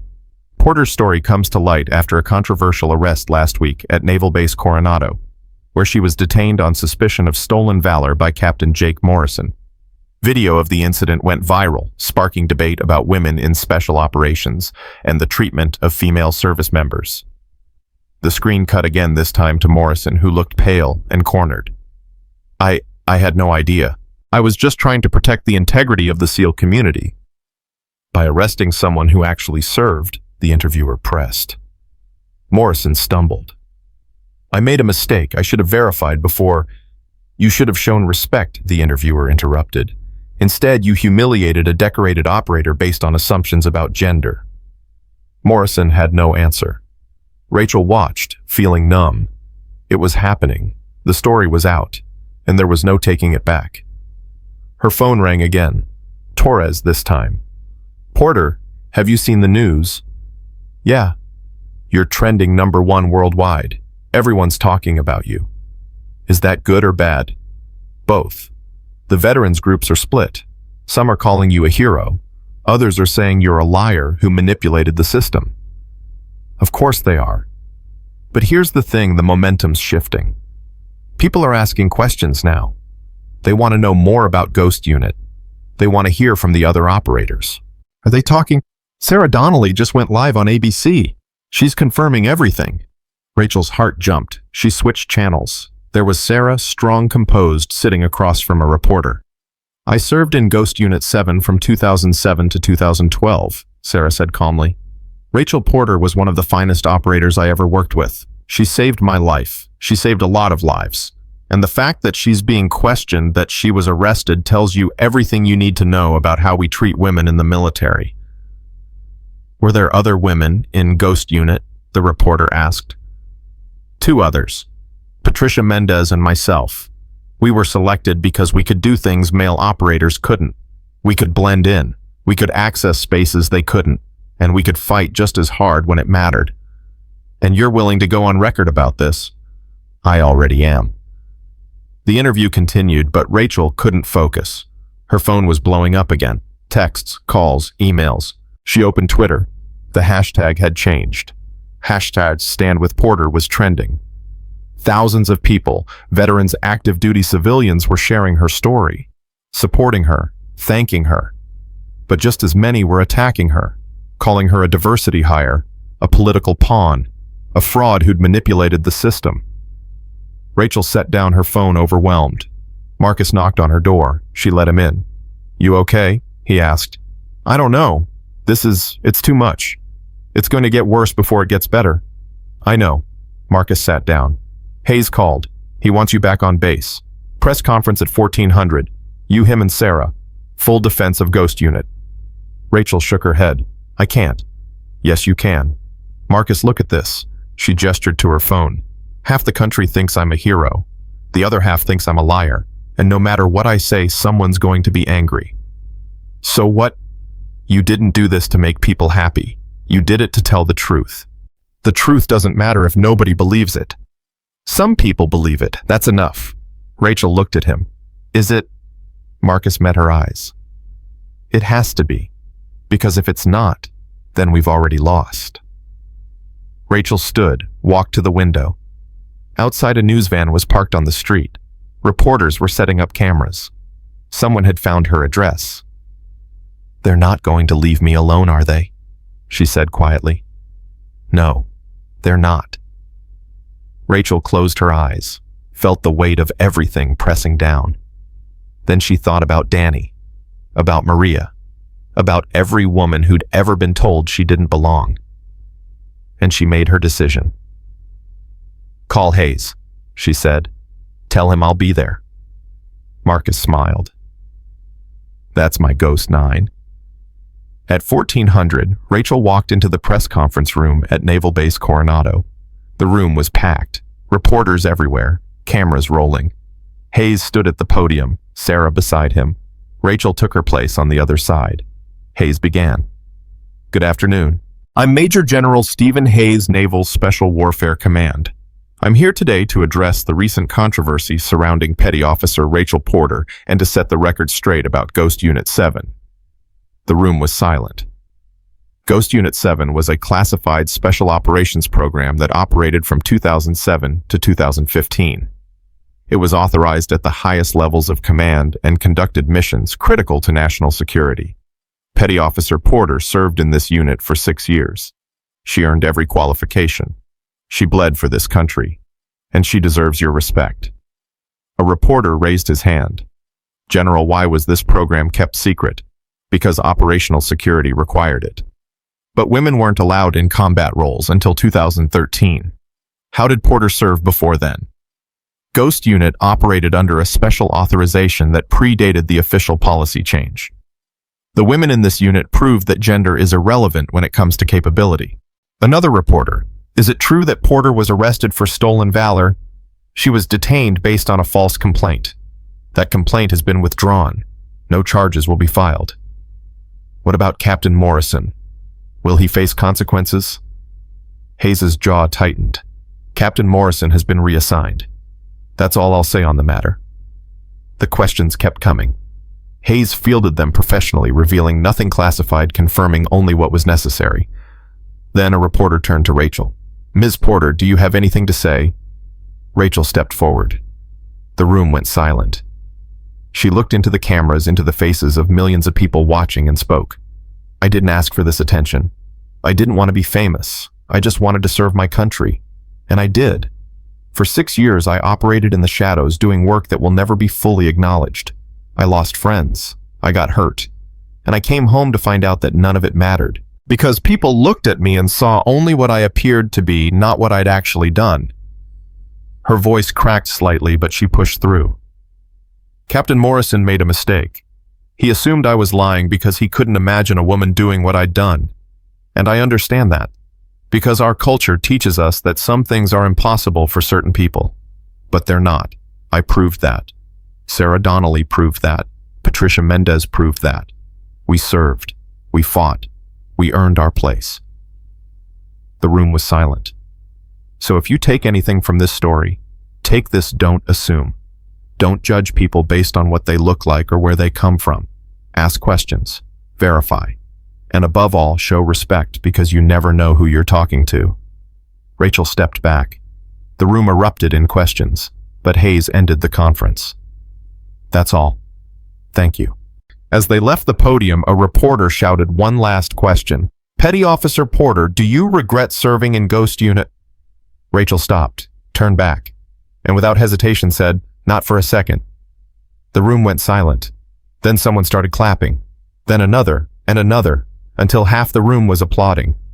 Rachel walked out head high, knowing that whatever came next, she'd told her truth. And that was enough. The applause followed Rachel out of the press conference, but it died the moment she stepped into the hallway. Morrison was waiting. He stood against the wall, still in uniform, looking like he'd aged 10 years in 3 days. When he saw Rachel, he straightened. Porter. Rachel stopped. Marcus, walking beside her, tensed immediately. Captain, Rachel said flatly. Morrison shifted his weight.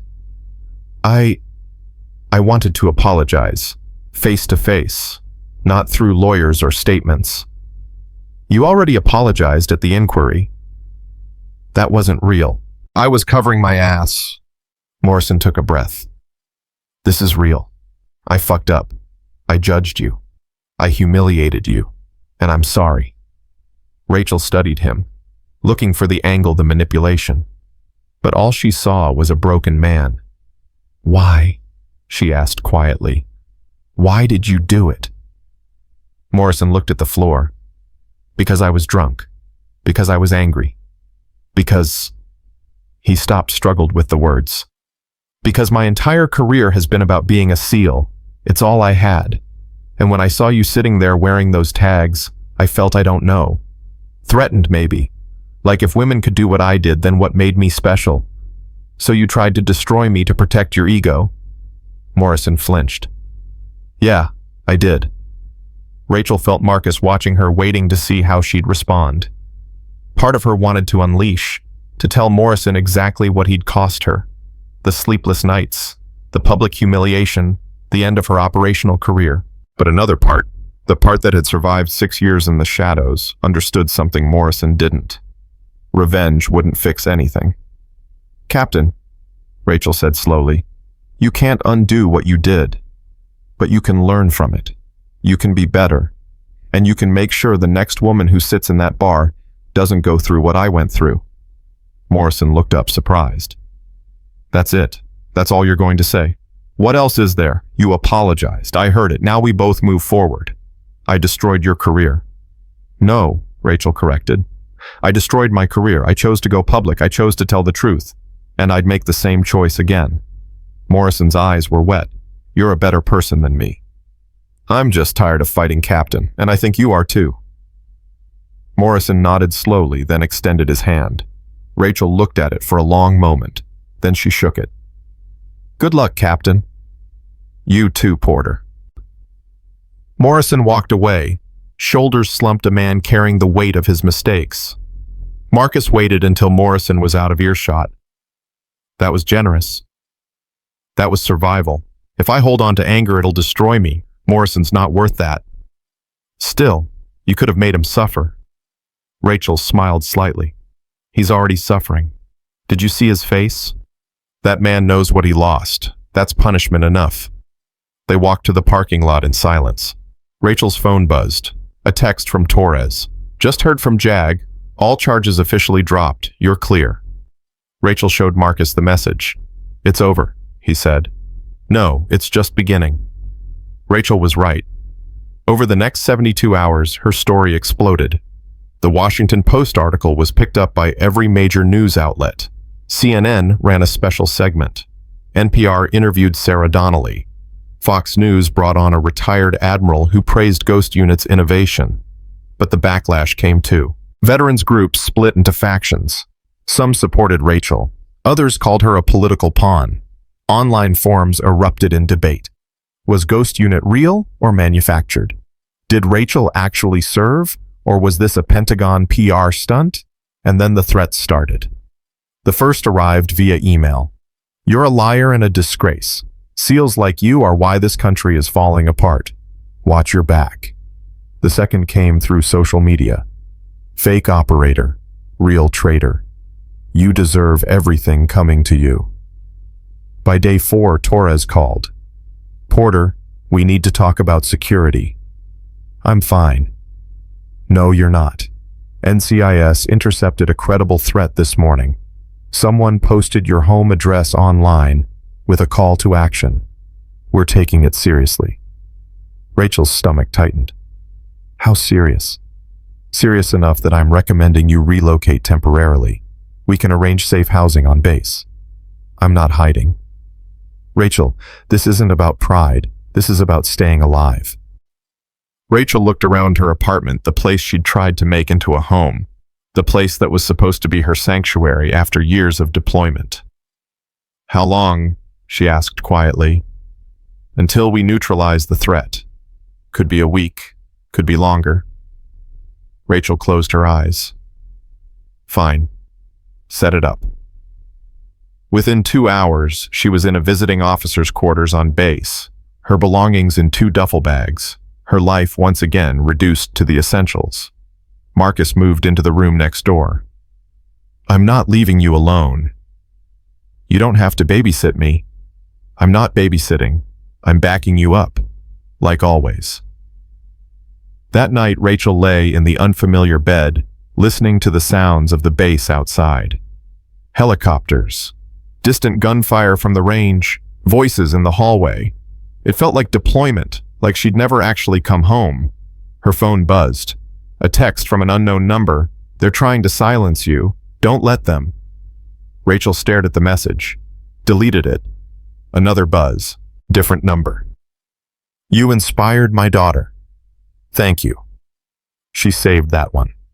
The messages kept coming. Hate and hope in equal measure. Death threats and gratitude.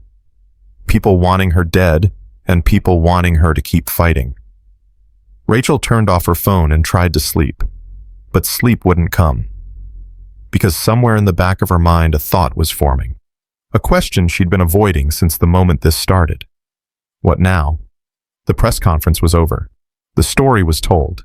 Morrison had apologized. But what came next? She couldn't go back to intelligence analysis. Everyone knew her face now. She couldn't deploy again. She was a public figure, a liability. So what was she supposed to do? Retire, fade away, become a consultant. The thought made her sick. She hadn't survived 6 years in Ghost Unit just to spend the rest of her life behind a desk. But what choice did she have? At 0600, Rachel went for a run. The base was quiet, the morning air cool. She pushed herself hard, trying to outrun the thoughts in her head. It didn't work. Halfway through her second lap, someone jogged up beside her. A woman, early 20s, Navy PT gear. Excuse me? The woman said, slightly breathless. Are you Rachel Porter? Rachel kept running. Yeah. I just wanted to say thank you for what you did, for speaking up. Rachel glanced at her. You don't need to thank me. Yes, I do. I'm in BUDS prep. I start training in 2 months. And before your story came out, I was thinking about quitting because everyone kept telling me I'd never make it, that women don't belong in special operations. Rachel slowed slightly. What changed? You. You proved it's possible, that we can do this, that we belong. Rachel stopped running. The woman stopped too. What's your name? Rachel asked. Petty Officer 2nd Class Emma Torres. No relation to the NCIS agent, she added quickly. Rachel smiled slightly. Emma, listen to me. BUDS is going to be the hardest thing you've ever done. People are going to doubt you. They're going to push you harder than the men. They're going to wait for you to quit. Emma nodded. I know. And when that happens, you remember something. You're not there to prove them wrong. You're there to prove yourself right. You're there because you want it. Because you earned the chance. Because you're strong enough to do what most people can't. Emma's eyes were bright. Did anyone tell you that when you started? No, I figured it out the hard way, but you don't have to. Rachel pulled out her phone, typed her number into Emma's phone. Call me if you need anything. Advice, support someone to remind you why you're doing this. Seriously. Seriously. Emma looked like she might cry. Thank you. This means everything. Rachel watched her jog away, feeling something shift inside her chest. Purpose. That's what had been missing. She'd told her story, defended her service, changed the narrative. But that wasn't enough, because there were hundreds of women like Emma. Thousands, maybe. Women who wanted to serve, who were capable of serving, but who needed someone to show them the way. Rachel could be that person. She pulled out her phone, called Hayes. He answered on the first ring. Porter, you okay? Sir, I need to talk to you about my next assignment. Rachel, you don't have an assignment. You're a public figure now. You can't deploy. I know. But I can train. Hayes paused. What are you thinking? I'm thinking the Navy just opened BUDS to women.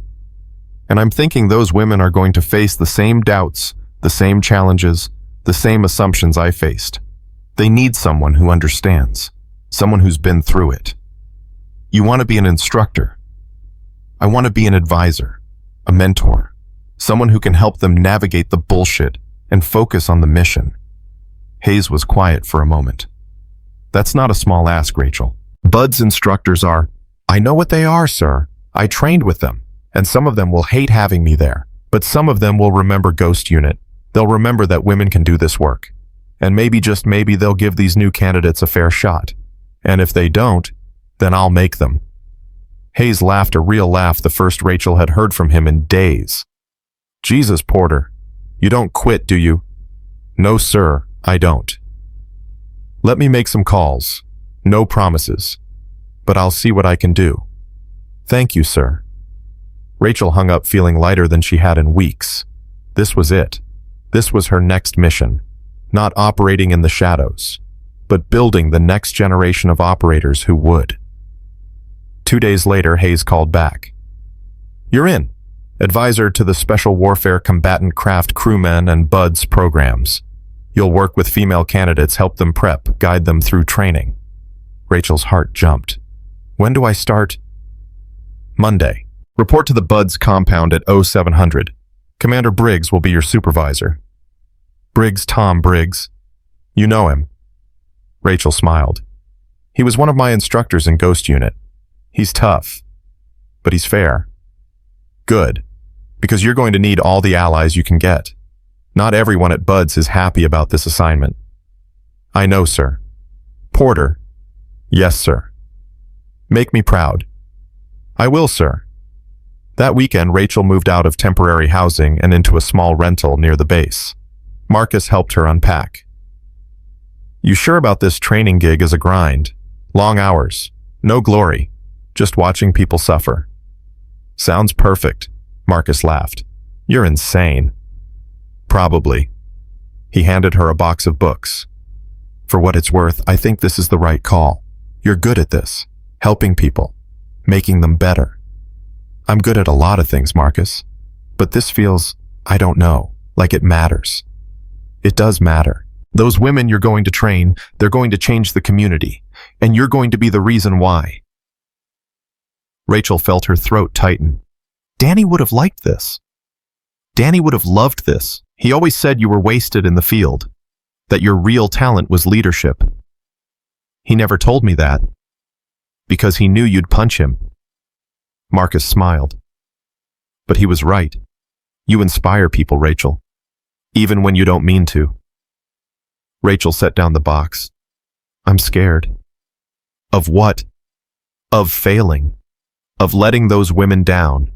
Of proving everyone right who said I didn't belong. Marcus put a hand on her shoulder. You won't, because you're Rachel fucking Porter, and you don't know how to quit. On Monday morning, Rachel walked through the gates of the BUDS compound. The place was exactly as she remembered, brutal, unforgiving, designed to break people. She reported to Commander Briggs's office. He looked up when she entered, his weathered face breaking into a rare smile. Ghost 9, never thought I'd see you here. Never thought I'd be here, sir. Briggs stood, shook her hand. Heard about what happened. Morrison's an idiot. Always has been. Water under the bridge, sir. Good, because we don't have time for drama here. We've got 18 female candidates starting prep next month. They're nervous. Half of them think they're going to fail. The other half think everyone wants them to fail. They're not wrong. Briggs sighed. No, they're not. Which is why you're here. Your job is to prepare them physically, mentally, emotionally. I can't change the culture overnight, but you can give them the tools to survive it. Understood, sir? One more thing. Some of the instructors aren't thrilled about this. They think women are going to lower standards, that this is political correctness run amok. What do you think, sir? Briggs met her eyes. I think standards are standards. Gender doesn't matter. Capability does. And if these women can meet the standard, they deserve the trident. Your job is to help them get there. Rachel nodded. When do I meet them? Right now. They're waiting in the briefing room. Rachel followed Briggs down a hallway, her boots echoing on the concrete floor. She could hear voices ahead, nervous chatter, forced laughter. Briggs opened the door. 18 women sat in rows, all in PT gear, all looking exhausted before training had even begun. They went silent when Rachel entered. Briggs stepped to the front.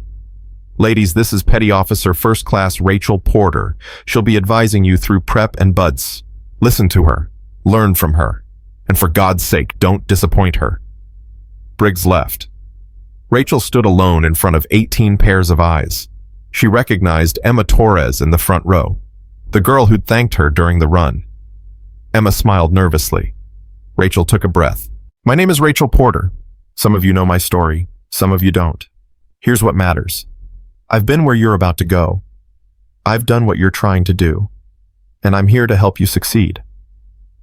One of the women in the back raised her hand. Did you actually go through buds? No, I went through something harder. The room murmured.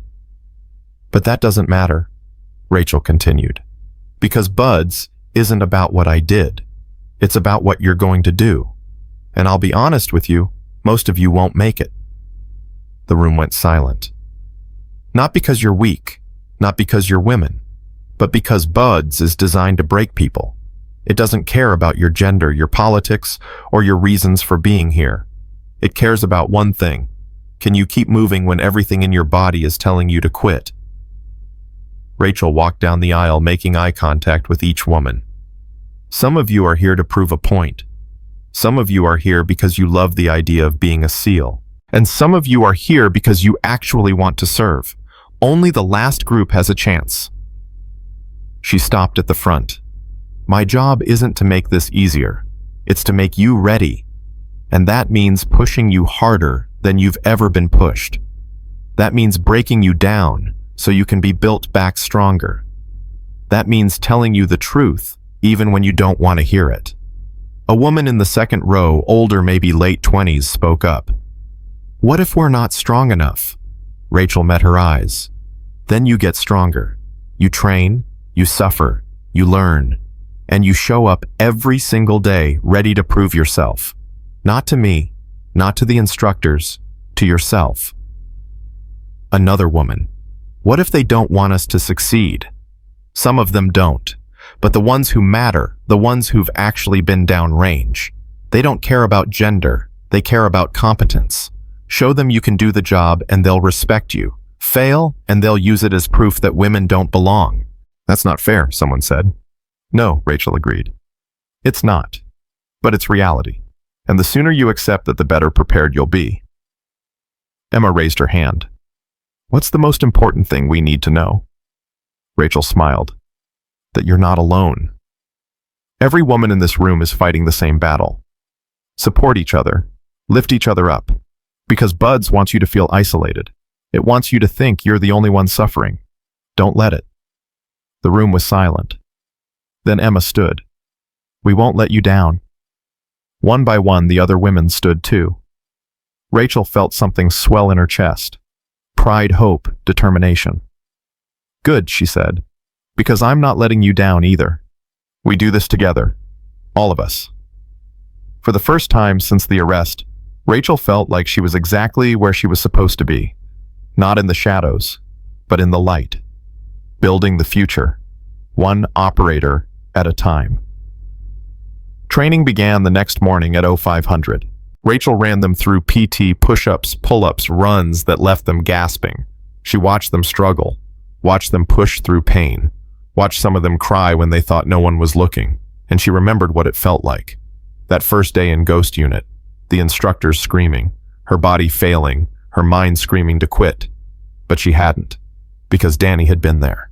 Marcus, Sarah, all of them pushing together. And now these women had each other.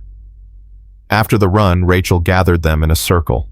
Tomorrow's harder, she said, and the day after that is harder still. But you're going to make it, because you're strong, because you're capable, and because you're not quitting. Hoo-yah, Emma said quietly. Hoo-yah, the others echoed. Rachel smiled. It was a start. That night, Rachel got a call from an unknown number. She almost didn't answer, but something made her pick up. Porter. Silence. Then, Ghost 9. It's been a long time. Rachel's blood ran cold. That voice. She knew that voice. Ghost 1, she whispered. The one and only. Commander Michael Reeves, the original architect of Ghost Unit, the man who'd recruited her, the man who'd disappeared after the program ended. Sir, where? Not on the phone, Reeves interrupted. Meet me tomorrow, 1400 hours. The pier at Point Loma. Come alone. Sir, what's this about? It's about the fact that you went public. and the consequences that come with that. Rachel's heart raced. What consequences? The kind that get people killed. 1400 hours Porter. Don't be late. The line went dead. Rachel sat in the darkness, her mind spinning. Reeves was alive, and he wanted to talk. But about what? She looked at her phone, debated calling Hayes, Marcus, Torres. But Reeves had said come alone, which meant this was serious, which meant Rachel's fight wasn't over, not even close. Rachel arrived at Point Loma Pier at 13:55 hours 5 minutes early, like she'd been trained. The waterfront was quiet. A few fishermen, tourists taking photos. Nobody who looked like they belonged to Reeves. She scanned the area looking for threats, exits, anomalies, old habits. At exactly 1400, a man sat down on the bench beside her. Rachel turned, ready to tell him to move, and froze. Reeves looked older, grayer, lines carved deep around his eyes. But it was him. Ghost One, she said quietly. Don't call me that. Not anymore. Reeves stared straight ahead at the water. That life ended 4 years ago. Then why are you here? Because you brought it back. Rachel felt anger flare. I didn't have a choice. There's always a choice, Porter. You chose to go public. You chose to expose Ghost Unit. And now people are asking questions that can't be answered. I told the truth. The truth. Reeves laughed bitterly. The truth is dangerous. The truth gets people killed. You think declassifying Ghost Unit just affects you. There are operators still in the field using techniques we developed. There are assets in hostile countries who cooperated with us based on promises of anonymity. You open Pandora's box and you don't even realize what you've released. Rachel's stomach turned. Hayes authorized the disclosure. He said it was limited controlled. Hayes told you what you needed to hear, but the intelligence community doesn't work on limited disclosure. Once the door opens, it stays open.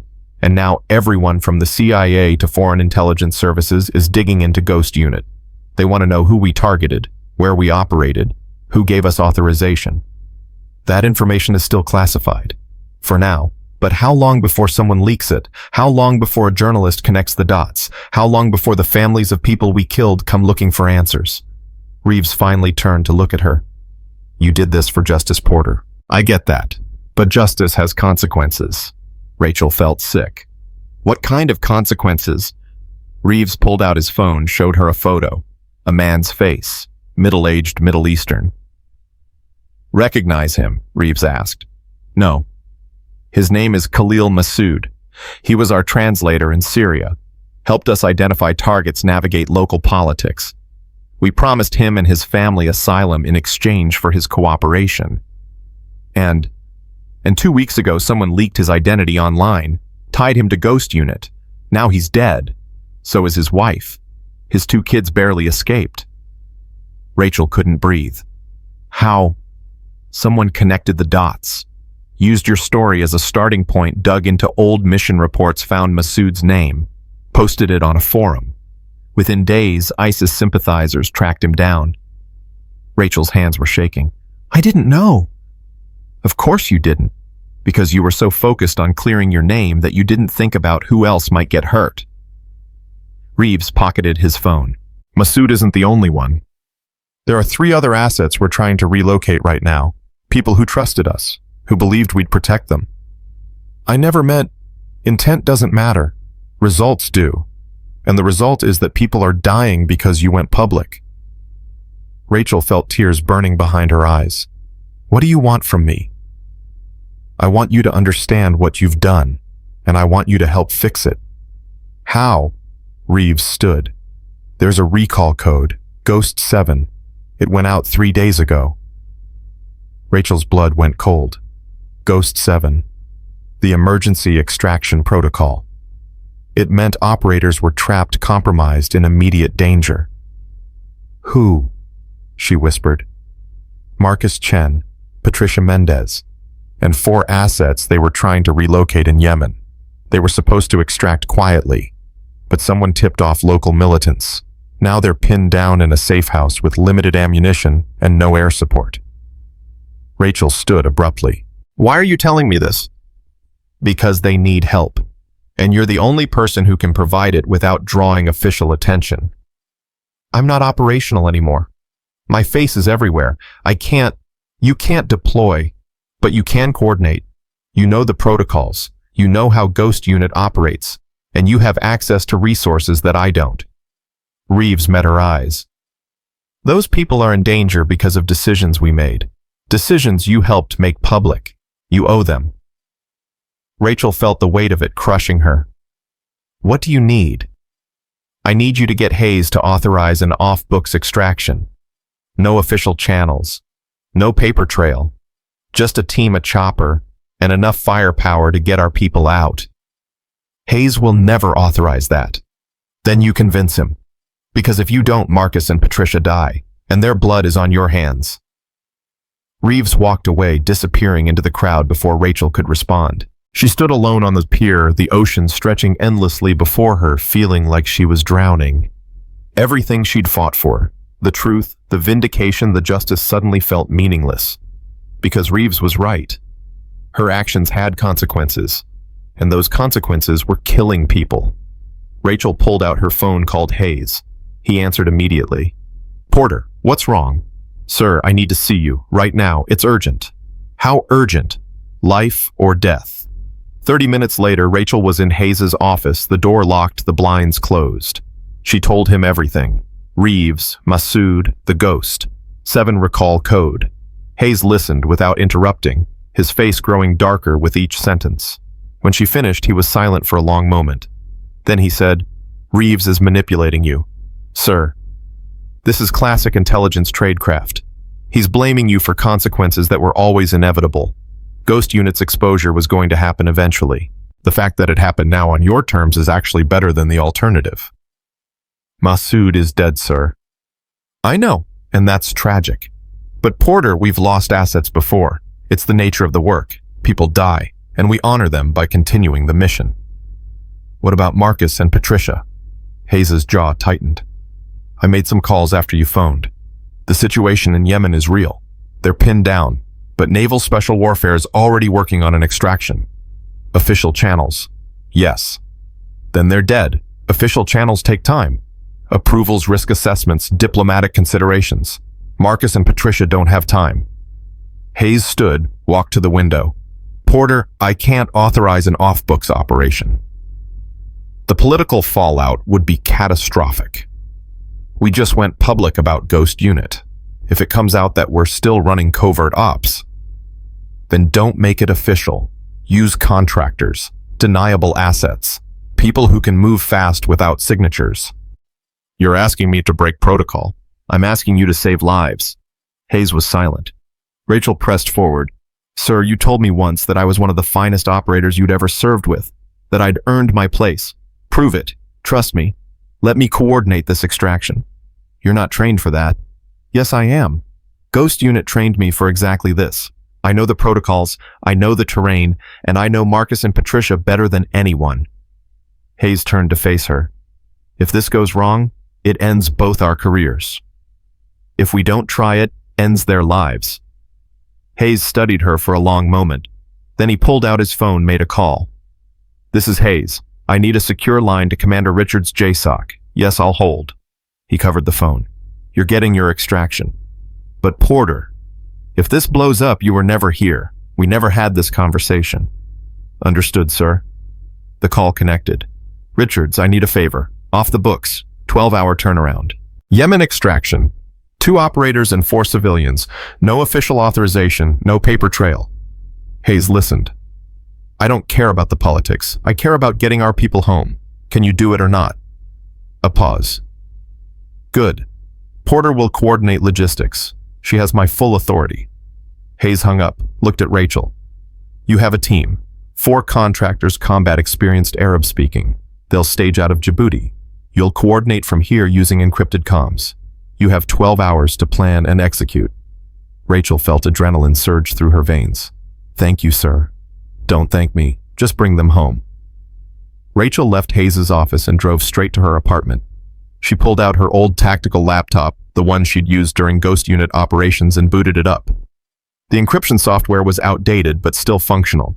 She logged into the secure network, found the contractor's call sign, Sierra 4. She opened a channel. Sierra 4, this is Ghost 9. I'm your coordinator. Do you copy? A voice crackled back, southern accent. Calm, copy, Ghost 9. Sierra 4 standing by. What's the situation?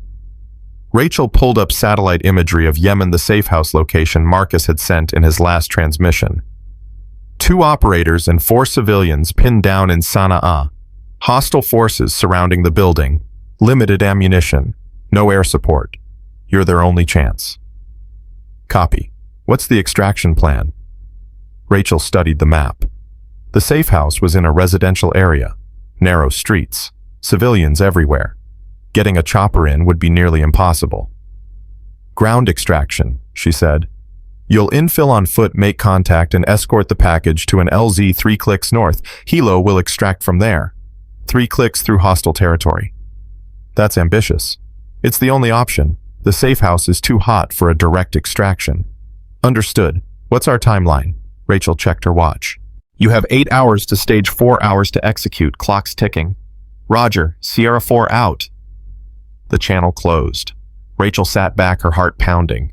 She'd just ordered 4 men into a war zone with minimal intelligence and no backup plan. If they died, it was on her. Her phone buzzed. A text from an unknown number. Knew you'd do the right thing. R. Reeves. Rachel wanted to throw the phone across the room. Instead, she got to work. She pulled up every piece of intelligence she could find on Sana'a. Street maps, recent activity reports, militia positions. She cross-referenced it with Marcus's last transmission, looking for patterns, weaknesses, opportunities. And slowly, a plan formed. It wasn't pretty. It wasn't safe. But it might work. At 2200 hours, Sierra 4 checked in. Ghost 9 were staged, ready to move on your order. Rachel took a breath. Sierra 4, this is Ghost 9. Mission is a go. I say again, mission is a go. Execute immediately. Uncopy. Moving now. Rachel pulled up the live satellite feed. She could see the safe house, a 3-story building with flat roof. Heat signatures inside. 7 people. 2 were moving, keeping watch. The others were stationary, conserved energy.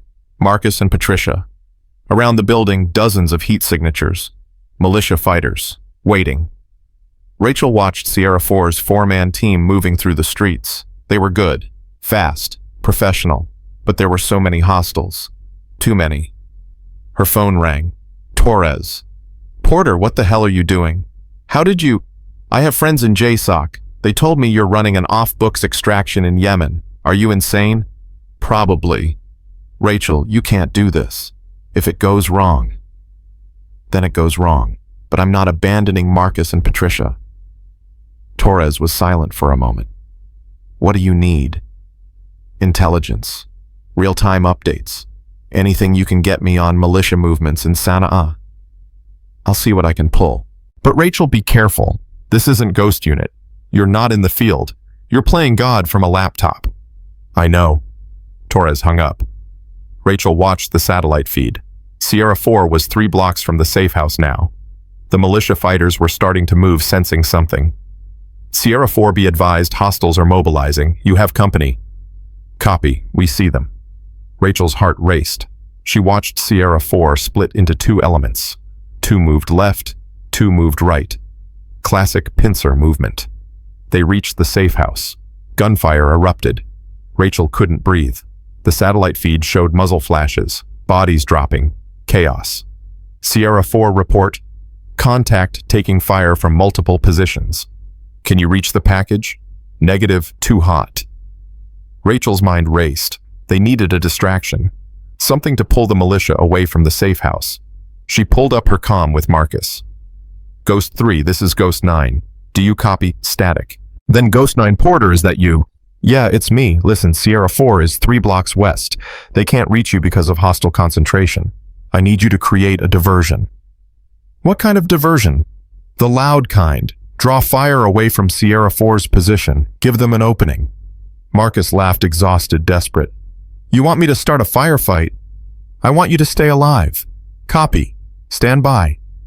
Rachel watched the satellite feed. Suddenly, gunfire erupted from the safe house. Not defensive fire. Aggressive, sustained bursts. The militia fighters turned focused on the new threat. Sierra 4 moved. They closed the distance, reached the safe house, breached the door. Sierra 4, do you have the package? Affirmative. 6 souls accounted for. Moving to extraction point. Rachel felt relief flood through her, but it was premature because the militia wasn't giving up. Ghost 9, be advised, we're taking heavy fire. Multiple casualties among the package. Rachel's blood ran cold. Say again. One of the civilians is hit. She's bleeding out. Can you move her? Negative. She needs immediate medical attention. Rachel's mind raced. The extraction LZ was 3 kilometers away. No way they'd make it carrying a casualty through hostile territory. They needed another option. She pulled up the map looking for alternatives. There. A hospital. 2 blocks east. But it was in militia-controlled territory. Sierra 4, new plan. Hospital 2 blocks east. You take the package there, stabilize the casualty, then move to secondary LZ. That hospital is hostile. I know, but it's your only shot. Silence. Then, copy. Moving to hospital. Rachel watched them fight their way through the streets. Gunfire, explosions, bodies falling. She couldn't tell who was who anymore. Her phone rang. Hayes. Porter, what's happening? JSOC is reporting heavy casualties. The mission's compromised, sir. 1 civilian down. We're adapting. Abort. Get them out. We can't. If we leave that civilian, she dies. If you stay, everyone dies. Rachel's hands were shaking. Sir, I'm not leaving anyone behind. That's not your call. Yes, it is. You gave me authority. I'm using it. Hayes was silent. Then, finish the mission. But Porter, this is on you. He hung up. Rachel watched Sierra 4 reach the hospital. They breached the entrance, moved inside. The satellite feed couldn't penetrate the building. She was blind. Sierra 4 report. Static. Sierra 4, do you copy? Nothing. Rachel's heart pounded. Had they been overrun? Captured, killed, then finally ghost. 9, this is Sierra 4, civilian stabilized. We're moving to secondary LZ. Rachel nearly collapsed with relief. Copy, secondary LZ is clear. Helo inbound, ETA 6 minutes. Roger, we'll be there. Rachel watched the satellite feed. Sierra 4 emerged from the hospital, the casualty on a stretcher, Marcus and Patricia providing cover. They moved through the streets slower now, fighting every step. The militia was closing in, too many of them. Rachel opened every comm channel she had. Any assets in the area? This is Ghost 9. I have friendly forces under fire. Need immediate air support. Silence. Then a voice. Ghost 9, this is Reaper 26. We're 3 minutes out. What's your target? Rachel blinked. Reaper 26. Who authorized? Someone who cares. Give me a target. Rachel pulled up the coordinates. Coordinates follow. Danger close. Friendlies are 50 meters north. Copy. Coming in hot. Rachel watched the satellite feed. The drone strike was surgical, precise. The militia positions exploded. Sierra 4 used the chaos to reach the LZ. The helicopter came in low fast. Everyone boarded. The helo lifted off bullets pinging off the hull, but finding no purchase. Ghost 9, this is Sierra 4. Package secure. We're Oscar Mike. Rachel felt tears streaming down her face. Copy, Sierra 4. Good work.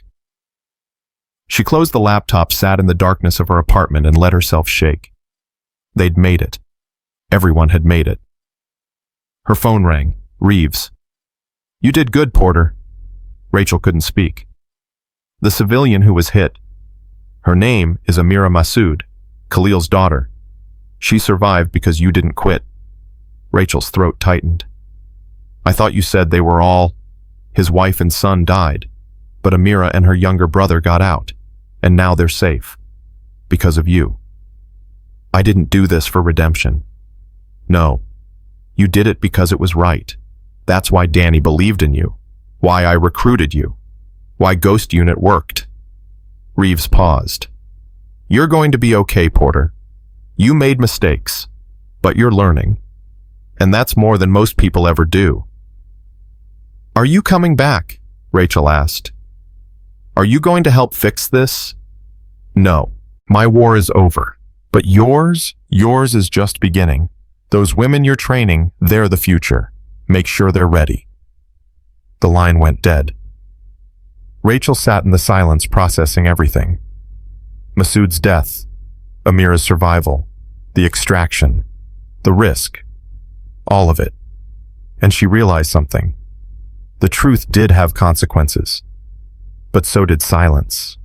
And she'd rather live with the consequences of speaking up than die with the guilt of staying quiet. The next morning, Rachel returned to the Buds compound. The 18 women were waiting, looking exhausted but determined. Emma stood at the front. Ma'am, we heard about Yemen, about the extraction. Rachel tensed. That's classified. We know. But word spreads. And we just wanted to say we're proud to have you as our instructor. The other women nodded. Rachel felt her eyes sting. I'm not a hero. I'm just someone who refused to quit. That's what makes you a hero, Emma said simply. Rachel smiled. All right. Enough talking. Let's run. They ran together as the sun rose over Coronado, and for the first time since the arrest, Rachel felt like she was exactly where she belonged. 3 months later, Rachel stood at the Buds graduation ceremony. 5 women stood in formation, tridents gleaming on their uniforms. Emma Torres was one of them. Hayes stood beside Rachel, watching. You did this, he said quietly. No, sir. They did this. I just showed them it was possible. That's leadership, Porter. Rachel watched the women receive their tridents, each one a symbol of everything they'd overcome. And she knew this was her mission now. Not operating in shadows, not seeking glory or vindication, but building the next generation of warriors who'd carry the torch forward. Her phone buzzed. A message from an unknown number. Package delivered. 48 hours to respond. Ghost 7. Rachel stared at the recall code. Another mission, another crisis, another chance to serve. She looked at Hayes. Sir, about that extraction protocol. Hayes held up a hand. Don't tell me, I don't want to know. Rachel smiled. Understood, sir. She walked away from the ceremony already planning her next move.